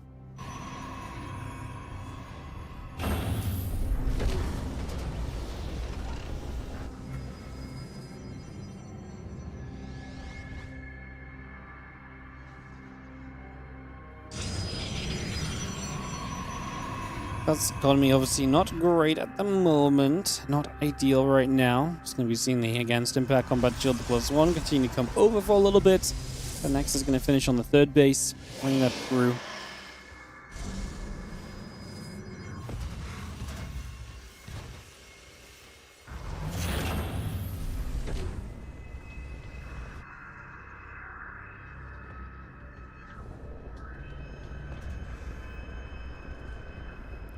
Let's see the Prism going to go up the left-hand side.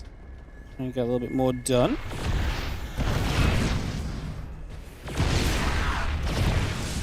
Have ourselves this couple of Mauls trying to get some work done, of course. I mean, get some value here, try and make up for this early game. Try and get something done at the moment. Getting some value here. 2-2 upgrades, the combat shield coming up from ByuN. He'll be ready to play with the ByuN soon. That third CC that's been up for a while moves out into position. ByuN also has just early upgrades. He's 1-1 against 0-0. Forges, haven't even heard of them. They're not even in existence right now. Like, so ByuN's going to have an insane position if this game goes on a long time. Upgrade advantage in an absolutely massive way. Classic's building workers, but I actually think a lot hinges on his attack right here and now. Can those upgrades of ByuN provide enough value in this situation? Prism into the main at the same time of this is potentially huge as well. If you hit the Prism into the main base, it would be really nice. Obviously, we do have just this Prism ready to drop a few more units down. It's High Templars, but we don't have Storm. Classic. Hello? Is this Classic? Oh my god, he starts Storm after dropping the high template into Storm. He's going to win the game anyway, is what I'm kind of laughing at, because he clearly was meant to Storm here. I was like, he doesn't have Storms. I actually didn't realize he had template in the Prism. I thought it was just a few Zelts to like drop on top or to drop Zelts in the main. I missaw this. He's just going to win the game anyway. And then I was like for a moment, I'm like, well, this is so strong. Like, is it just like a bait? Is he just, but like, why would you ever bait? So you could just have 2 Archons. Why would you ever bait the idea of like, oh, I might Storm you right now when you just want to run in with the Zealots? Well, that's definitely something that just happened. ByuN's like, man, he's not even dropped his Storms yet.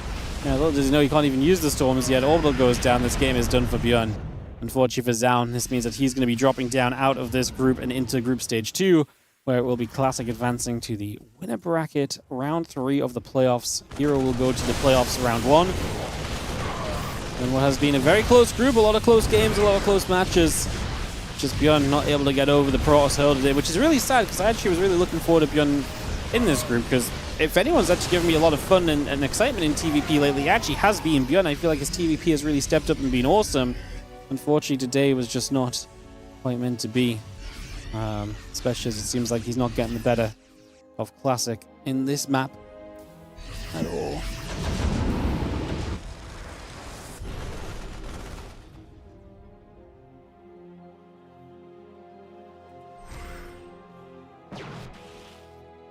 Imagine ByuN watching without... Yeah, that's pretty crazy. You can see the Storm's getting underneath, the Medevac's getting chased away.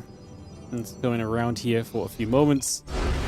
GG gets called. That will be that. And we are going to have ourselves the victory screen. Classic 2, ByuN 0. As we round this out, Classic gets first place in this group with this 2-0. That is kind of crazy. Man, what a fascinating ending at the end of the day. Crazy business. Alrighty, guys. That is us done for the day then in the end. Yeah, nice little 3-hour stream. Like I say, these seeding groups are a lot of fun. Thank you, Mana, for the Prime sub as well. If you want to be as cool as Mana, Prime sub it up. Yeah, I'll show you guys. I just want to see if ByuN gets updated here, and we can maybe show you guys. Well, I guess we'll show you guys anyway. First of all, let's talk about tomorrow's games. Coming up tomorrow, it's going to be a banger of a day. Group B of the seeding matches. Shin, Solar kick us off with some ZVZ, and then we have Shin versus MaxPax, Shin versus Clem, Solar versus MaxPax, Solar versus Clem, and MaxPax versus Clem at the end of it all. So that's going to be tomorrow's Group B of this of these seeding matches. Again, the final results here. Maybe I can just edit this in myself quickly. Actually, guys, give me 1 second. I'll just do this instead, just so you guys can see. Am I already logged in? There's no way I'm already logged in. Give me a second. I'll just edit the score in so I can show you guys the results. What was that second map again? 10,000 feet.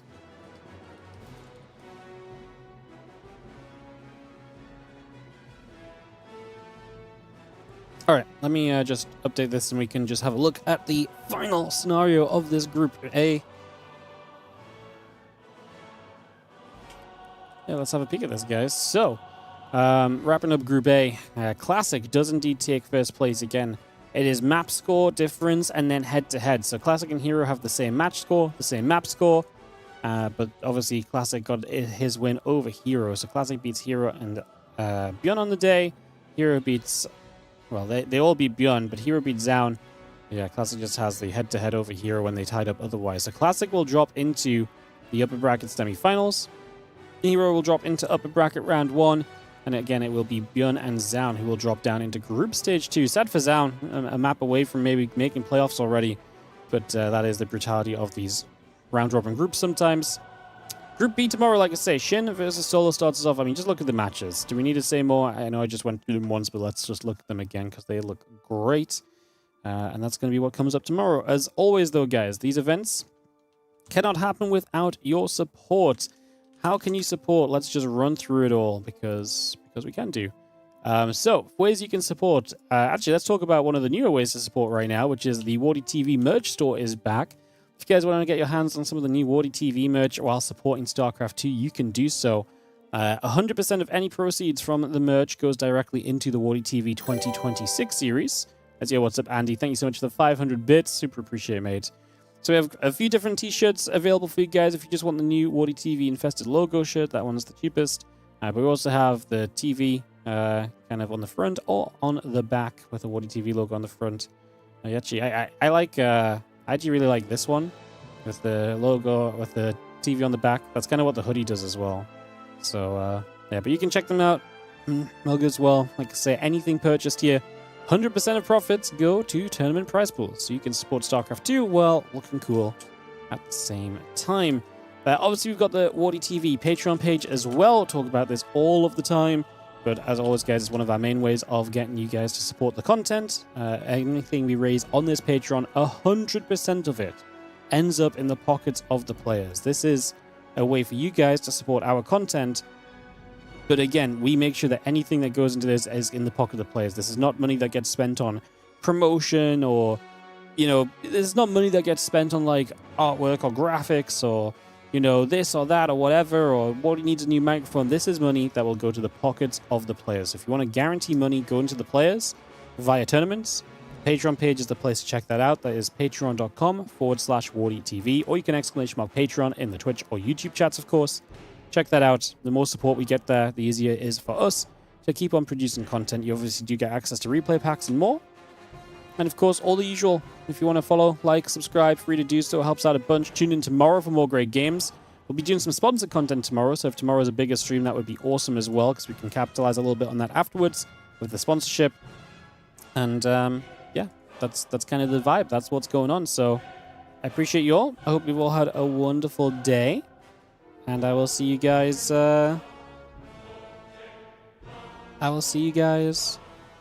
Tomorrow for that awesome Group B of the seeding matches. So thank you so very much for hanging out with us. Like I say, I hope you've all had a great time. And I will see you guys tomorrow for more StarCraft 2. Until then, have a great rest of your day, guys. And I will see you guys tomorrow. Bye. Set of ads on the outro, and we'll host someone up when the ads are done.